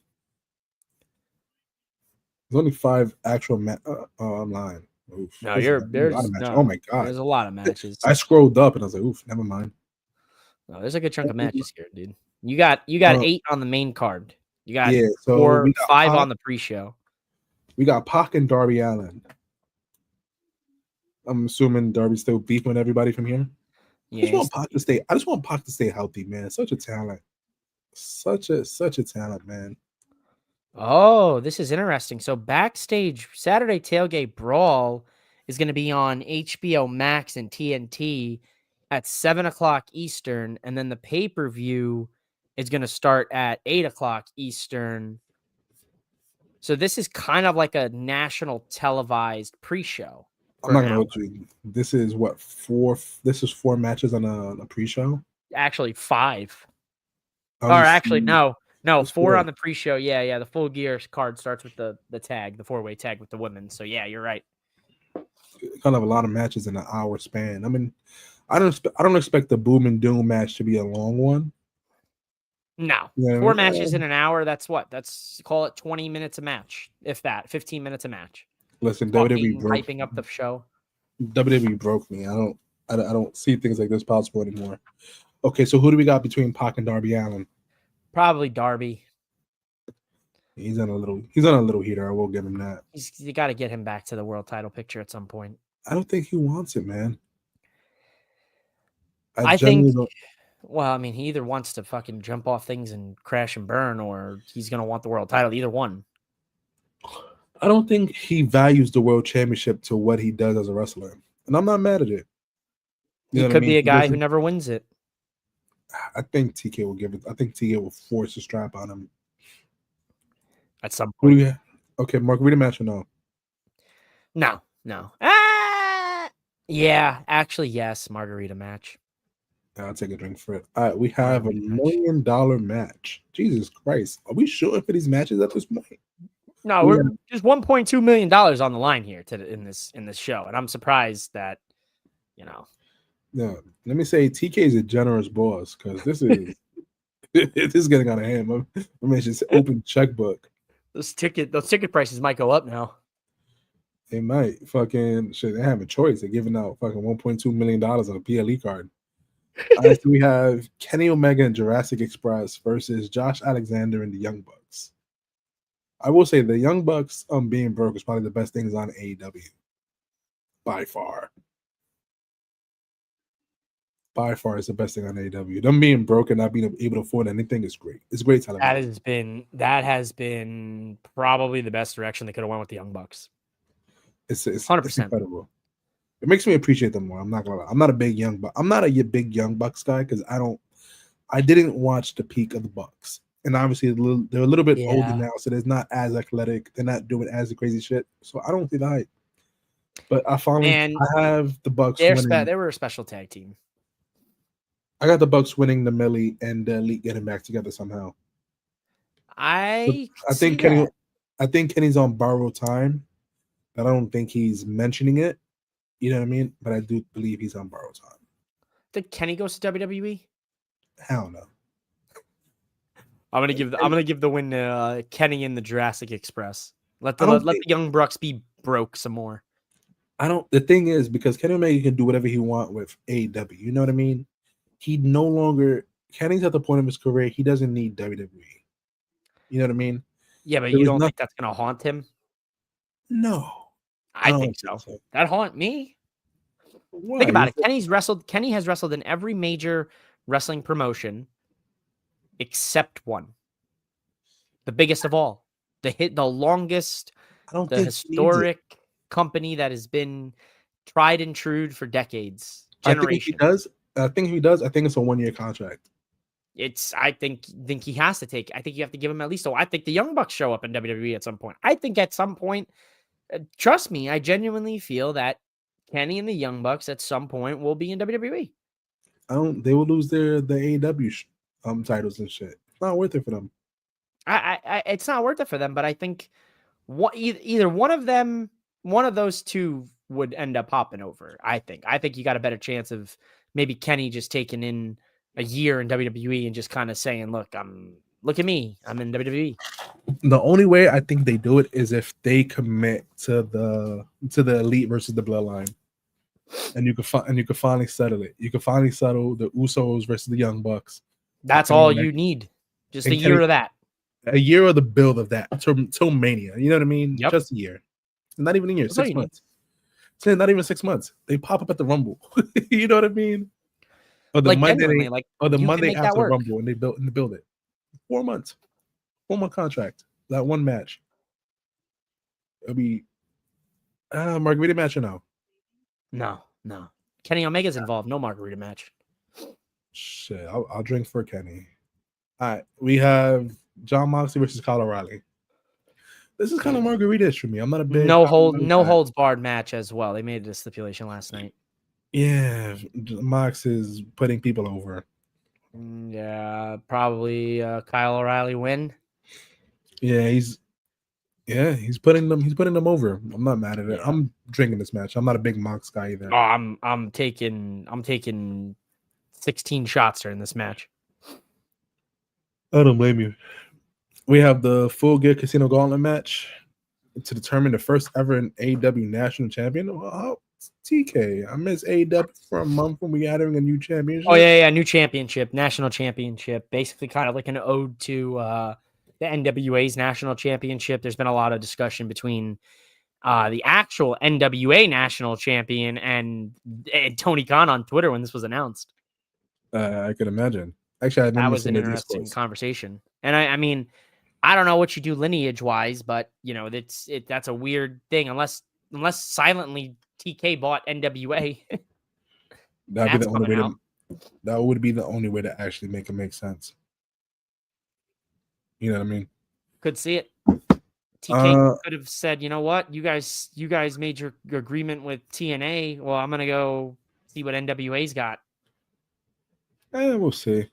Who you have winning the first ever national gauntlet? Let's see who we got.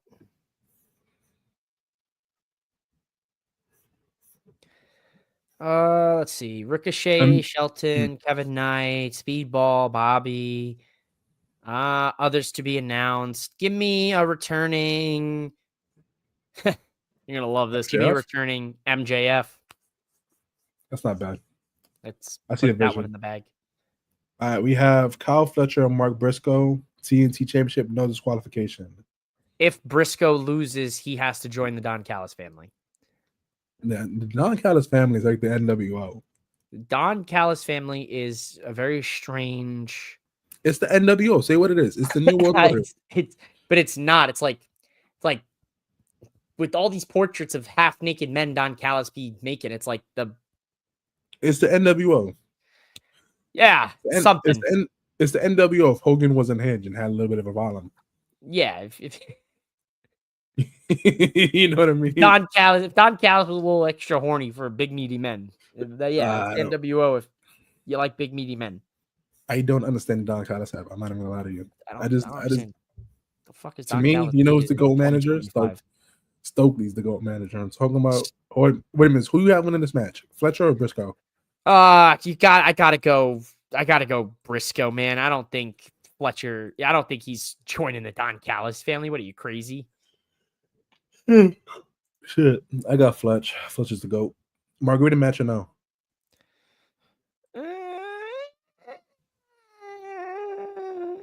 No. It's not like a dying baby seal over there. Jesus Christ. No. All right, so talking about GOAT managers, Stokely, we got Brodito versus FTR for the AEW World Tag Team Championship. I got Brodito. I got honestly, hate to say it, FTR here. Nah, they got Stokely. Stokely's the GOAT, man. Stokely's the GOAT, but the FTR boys they're like shells of their former selves. It doesn't matter, man. Stokely's the mouthpiece. Whenever you got Stokely yelling to Mike, I got no hose. It's great.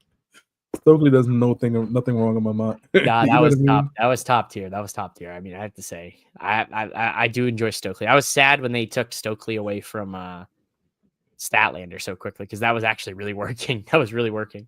Oh, it was amazing. They just dissipated it out of nowhere. All right, yeah. I'm gonna have a margarita because I'm not really here for Stokely matches. I'm for Stokely FTR matches. Nah, I don't like FTR like that. Oh, we got Chris Statlander and Mercedes Moné for the AEW Women's World Championship. I gave you my prediction earlier. I got Stat. I feel like if they're really trying to make Stat the face of the women's division, she has to beat Mercedes. She has to beat Mercedes and set off the losing streak that we talked about. She beat Toni Storm twice. She won it in the Fatal 4-Way, and then she pinned her clean in the rematch definitively. You know what I mean? So if you have her beat Mercedes clean, you establish her as the top woman in that division. So in my mind, you kind of have to give it to Chris. And if you don't give it to Chris and you give it to Mercedes, I don't know how the Mercedes thing ends. A woman comes in and beats her and she goes crazy. That's the only way you do it. And I think this has to be the catalyst. There's no other. What other title can Mercedes possibly win unless she picks up every Ring of Honor championship, every Indie championship, every CMLL championship? She already has one of the CMLL championships. She go to Stardom. She could. She very well could. I'm pretty sure she's got one of them belts. Nah, she doesn't have the World Stardom Championship. Actual physical. I know she has like a Defy Championship, a Hog Championship. Hey, not Crank and Hog Championship. No, listen, man, that'd be truth. Let's see. The Hog Ranking Champion 2025. There you go. Hey, where's if I win the fantasy league that we're in, not the podcasters one, the one that you got me in, the friends and family. Is that the belt? Is that the belt league? And that is not the belt league. That's for that's my home league. You think I like the friends and family league that much to buy y'all a belt? That's crazy. God. I was really hoping I would get that belt. I don't have a 3-count trivia belt. I have my belt collection's looking real fucking light these days. Not like Mercedes Moné, but I think the start of her losing her belt collection is the start of your brand. What? All right, so we have the Ring of Honor Women's World Television Championship, the APAC Women's Championship, the WPW Women's Championship, the Body Slam Women's Championship, the DW Women's Championship, PT. I'm not even gonna say Women's Champion no more because obviously it's a Women's Championship. PTW, Bestia, CMLL, EWA, Rev Pro, and AEW TBS Championship. Holy shit! And I feel like there's more. 1, 2, 3, 4, 5, 6. She got a lot of belts. There's only 11. I feel like she has 13. They probably didn't. I thought she had way more than that. Yeah, I thought she had like 2 more. I don't know. I feel like they have to kind of give it to Chris. This is not a margarita match for me. The main event is though Hangman Adam Page versus Samoa Joe, AEW World Championship Steel Cage match. Whoa. You just said that's a margarita match? This is the type of bullshit my mom be on. Look at this. Chance, give Mike the belt. No, it's not even that league. It's not even. No, seriously, Mama, it's okay. I couldn't remember what league the belt was in, if it was a part of this league or not. No, it's fine. I let myself down because in my head I was like, oh, I'm winning a fucking belt and Chano's gonna hand deliver it to me. I'm gonna pull up to New York and he's gonna put the belt in my hands and put it around my waist in front of the entire league. And I was like thinking about that moment. And then I realized, no, it was a different league. It was the home league. It's like I'm coming home as you're driving down Highland Boulevard. I'm coming home. Not fucking Highland Boulevard. Fucking guy got your head looking out the window all reminiscent. And the missus was like, what is this dump? And it's like, this is home, baby. This is home, baby. Pulling up to passing old PS46, gotta see what how the school's doing. You see what I did with? Don't care. You deserve the belt. I love you so much. I love. He's gonna win the league, and she's over here pandering. What is this? She knows I'm gonna win that league. She already knows I'm winning that league. She don't know nothing about fantasy football. All right, back to wraps and rest holds and super kicks. Yeah, suplex, brainbuster. Hangman Adam Page versus Samoa Joe, AEW World Championship Steel Cage match. For whatever reason, these are both incredible wrestlers, right? I don't care about the story. You know what I mean? Joe being a heel, cool, whatever. You know what I mean? Joe's a good heel. I'm looking forward to the next chapter in Hangman's story, if that makes sense. Just like I'm ready for the next chapter in Mercedes' story. and I want to see. The one thing AEW does is after the Women's World Championship match, a woman's gonna come out. You know what I mean? It might be Britt Baker. we got Britt Baker. Beth Phoenix. I feel like Beth Phoenix is over 25, over 45. And I don't want to see that. Stop with this. Look at this. You want to see some bullshit? Mike, you want to see some bullshit? Leave my favorite child alone. There it is. It's crazy. Much love. I love her. That is crazy. I'm officially a part of the family. I thought she was a part of the family beforehand, and now I found out. I felt like I'm always a part of the family. Now I feel like I'm just being abandoned by my mother. That's nice. So and here we are with a new segment on Four Sides to the Ring: abandonment issues with Chanoo. Oh shit! I got a whole 45-minute segment I can get. Oh my goodness! Okay, all right. I didn't mean to fucking open up that fucking Pandora's Triggered. Oops, my bad. My bad. Hold on a sec. Hold on. Shit, I've done so good with my drinking problem, and now it's gone. I don't know, man. I'm more excited about the women's division in AEW. They have so much talent, and they're finally putting it to good use. Women's division has been looking really good. The men's division definitely is missing some pieces. Will Ospreay is certainly missed, and so is Swerve, and so is MJF. Yes, I think Swerve is the biggest missing piece for AEW at the moment, along with MJF. But I don't know what adding another championship kind of deters everybody, because if you look at it, the AEW, what's the title that Okada has? What's the name of that championship? Oh my God, the International, I think. They unified it. They did unify it, but it's not even unified. It's actually three different. It was the Continental. No, it's one belt. He's got one belt. It was the Continental, and then it was the International, and they merged those together to make. I think they just call it now the unified. He's the unified champion. If you look on Cage Match, it's all three championships.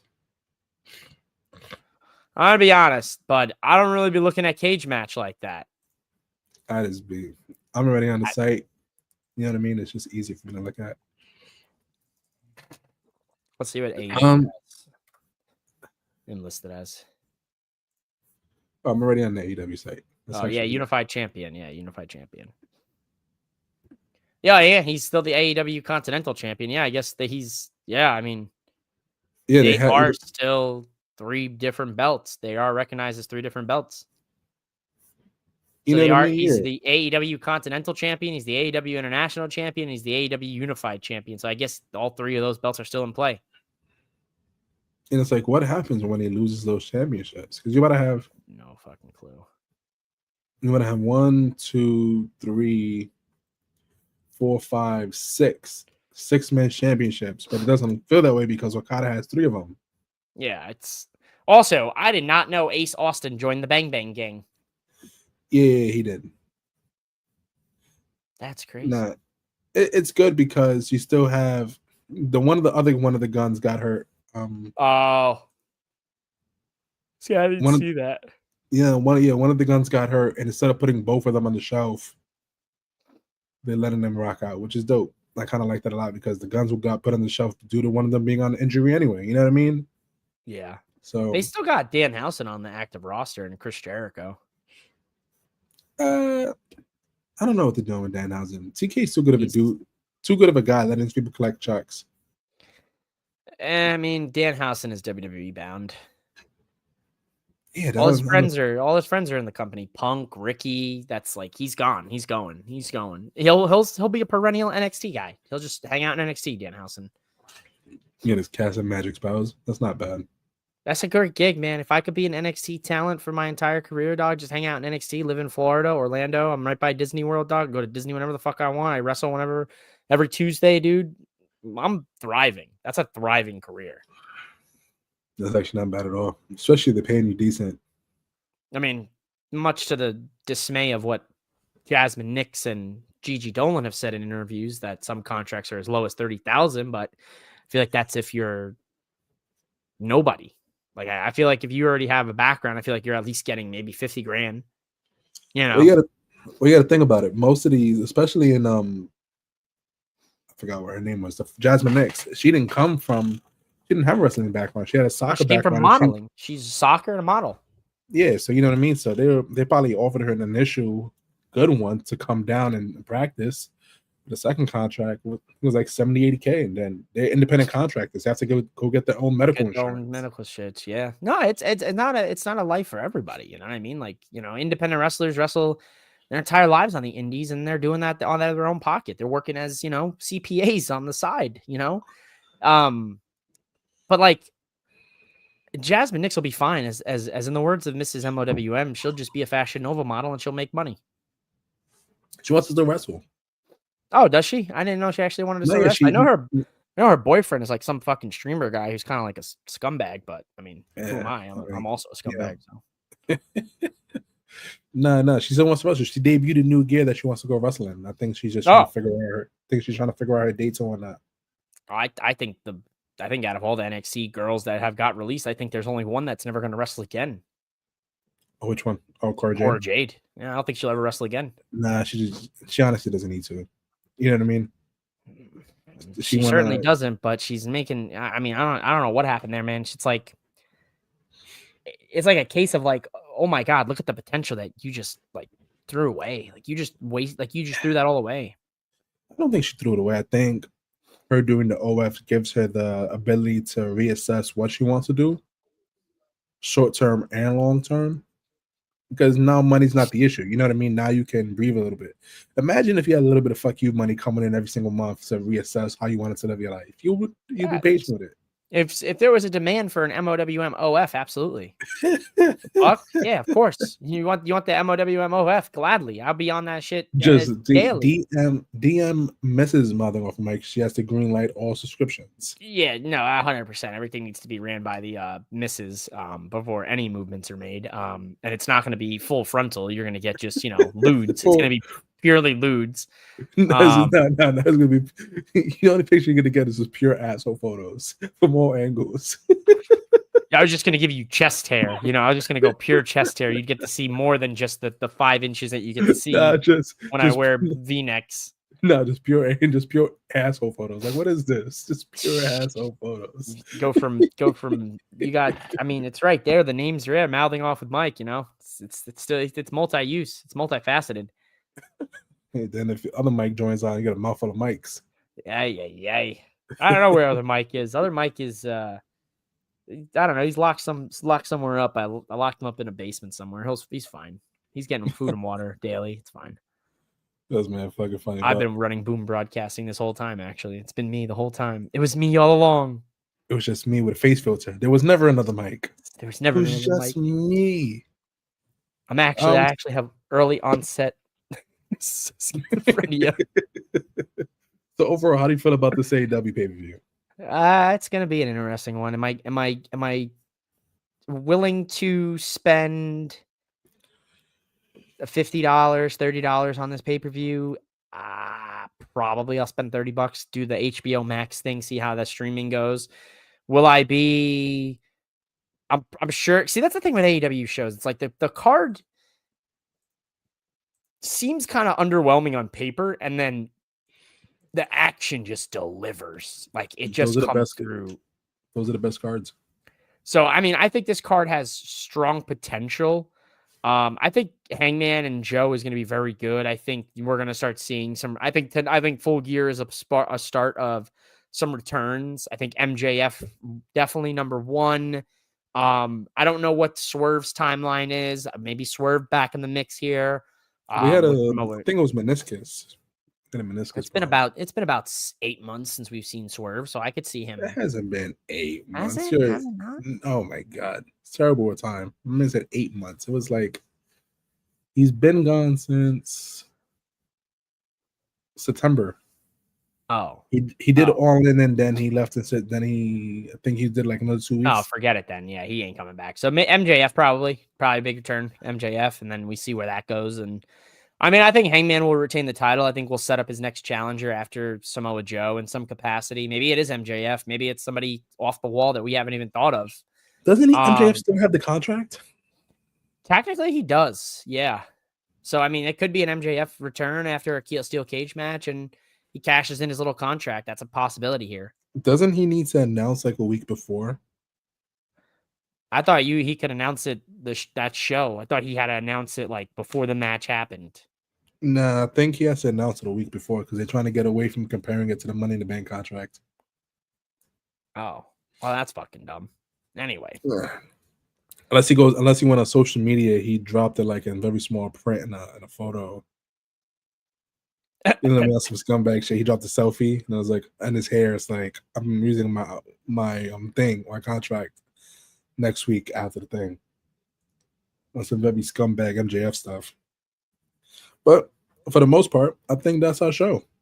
That's the show, ladies and gentlemen. We actually survived. Listen, and we didn't get too off topic. Maybe it's because it's Thursday. Could be. Yeah, anything for the people, Mike? Subscribe to Four Sides of the Ring. Go show some Chanoo some love for sure. Go follow him. That's I don't know his it's like at Chanoo CHANCKO_. My man's had that pulled up. There's no way my man's knew that off the tippity top. Off the dome, bro. Off the dome. I know Marcus's is at founder MH, I believe. Yes, also congratulations to Marcus once again, with him and the baby, him and the missus. And then mostly to the missus because Marcus was just there. You know what I mean? It was her doing all the work. So congratulations. She's doing all the heavy lifting there, you know, you know what I mean? So to speak. Unless Marcus was there with the cold rag wiping the sweat off, you know what I mean? Dude, so while we're on the subject, very funny. So when I was born, right, my dad was like working in the city, so he gets to the hospital, right? You believe this fool sat in this hospital room while I was being born, eating a huge hoagie sandwich, just casually eating a fucking sandwich? Listen, my man had a long day. I was like, how? Like I always ask, was like, how do you just you know, everything kind of going on over there? How you just casually posted up in the corner eating a fucking hoagie? He's like, I don't know. Give our boys credit. Dude. Yeah, what do you want? What do you want me to go over there and pat his balls or something? Be like, good job, buddy. Good job. Just cup him. Just cup him. Be like, I'm proud of you. I'm so proud of you. I'm so proud of you. Nah, listen, man. Yes, it takes two to make a child, but let's be honest. She was the one actually holding the child and giving birth. Next time you see a pregnant lady and you want to rub her belly, go ahead and rub his balls too. Yeah. Just ask him, are you this child's father? And he says, yeah. Just cup his balls, pull him in, and say, whisper in his ear, good job, buddy. I'm proud of you.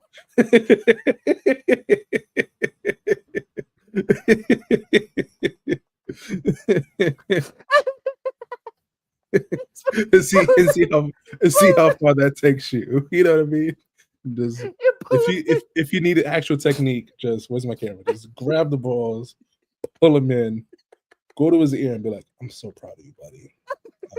I want you to know you did a real good job here." They're gonna be so confused. If you're lucky, you might get a little half chub.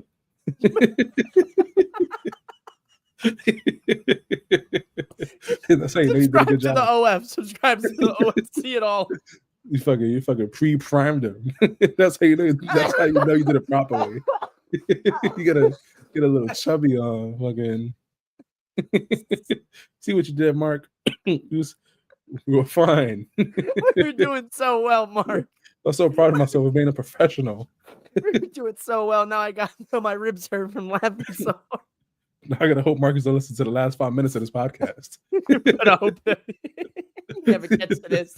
Marcus will be in the group chat. So you guys want to cut my balls and tell me a good job? I'm like, I don't want to. That was Mark's side. I mean, if you're into that sort of thing, if you have a praise kink, I don't know. What do you want from me? You know, firm grip on the balls. Oh my god, firmly grasp it. Don't twist them. Just cup them. Just tug them a little bit. Just enough to where you can grab him and tell him good job in his ear softly. So gently. If you want to make it even more, just breathe on his neck for like a second or two. Whisper some sweet nothings there while you're at it too. While the mother of his child is in looking in horror. Talk about poor Sheamus in the fucking coach chair. Come on, Mike. We can't spiral now. we can't.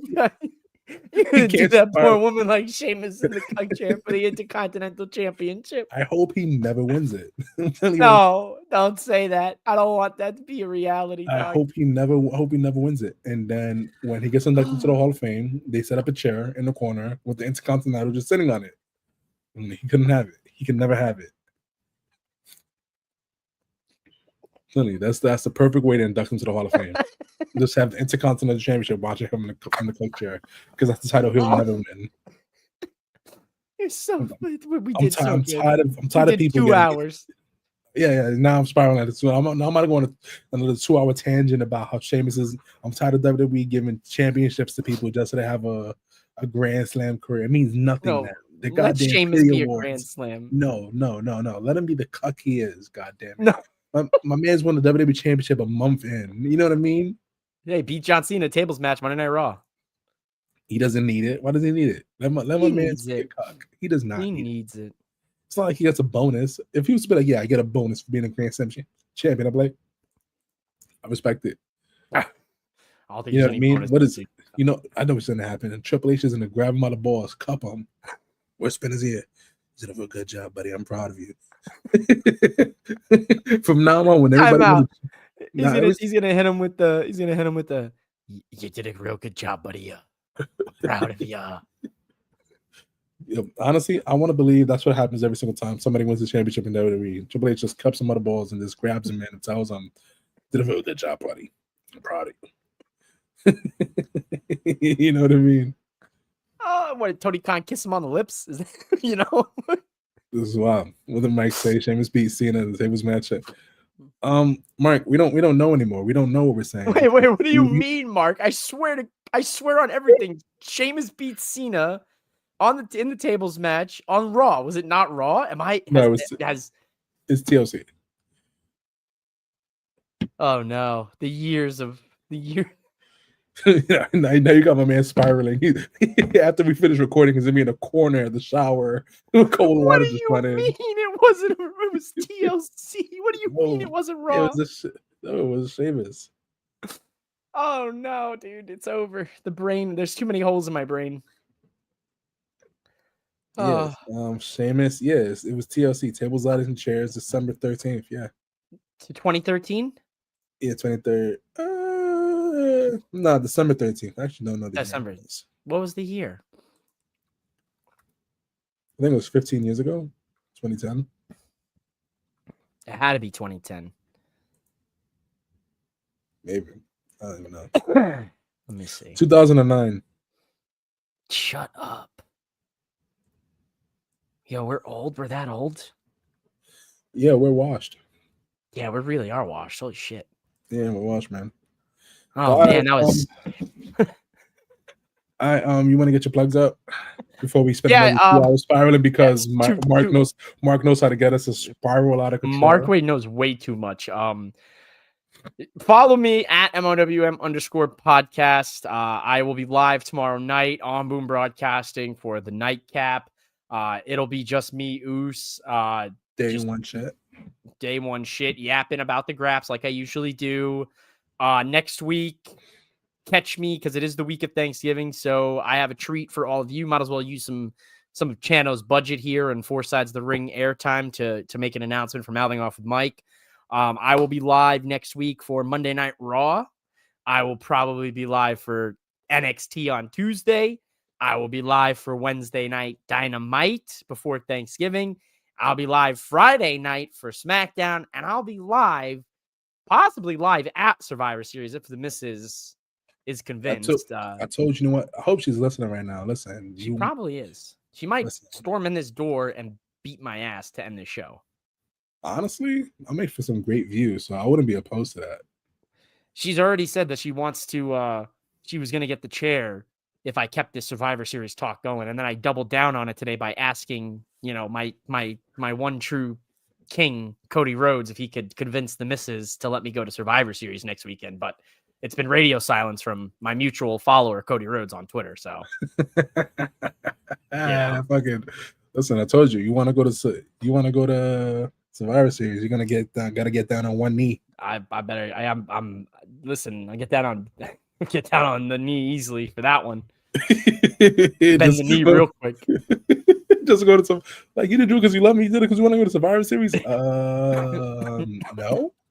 Nah, I'm already. As soon as I walk out this door, dog, I'm hitting with RKO. I already know she's standing out there. It's over, dude. I'll see you in. Well, you guys can follow not even me. Don't find me for nothing. 4 Sides OTR on X, 4 Sides of the Ring on Instagram and TikTok. And we have a Facebook page, 4 Sides of the Ring. Follow us there. First 15 people to follow us on 4 Sides of the Ring on Facebook. I'll do a giveaway and I'll buy some shit. Oh, there you go. All right. Yeah. Sugar Daddy. How we doing? Splendor. Splendor. I like it. All right. Now I try to figure out how to get out of here now. Yeah, how do you end this show? All right, guys.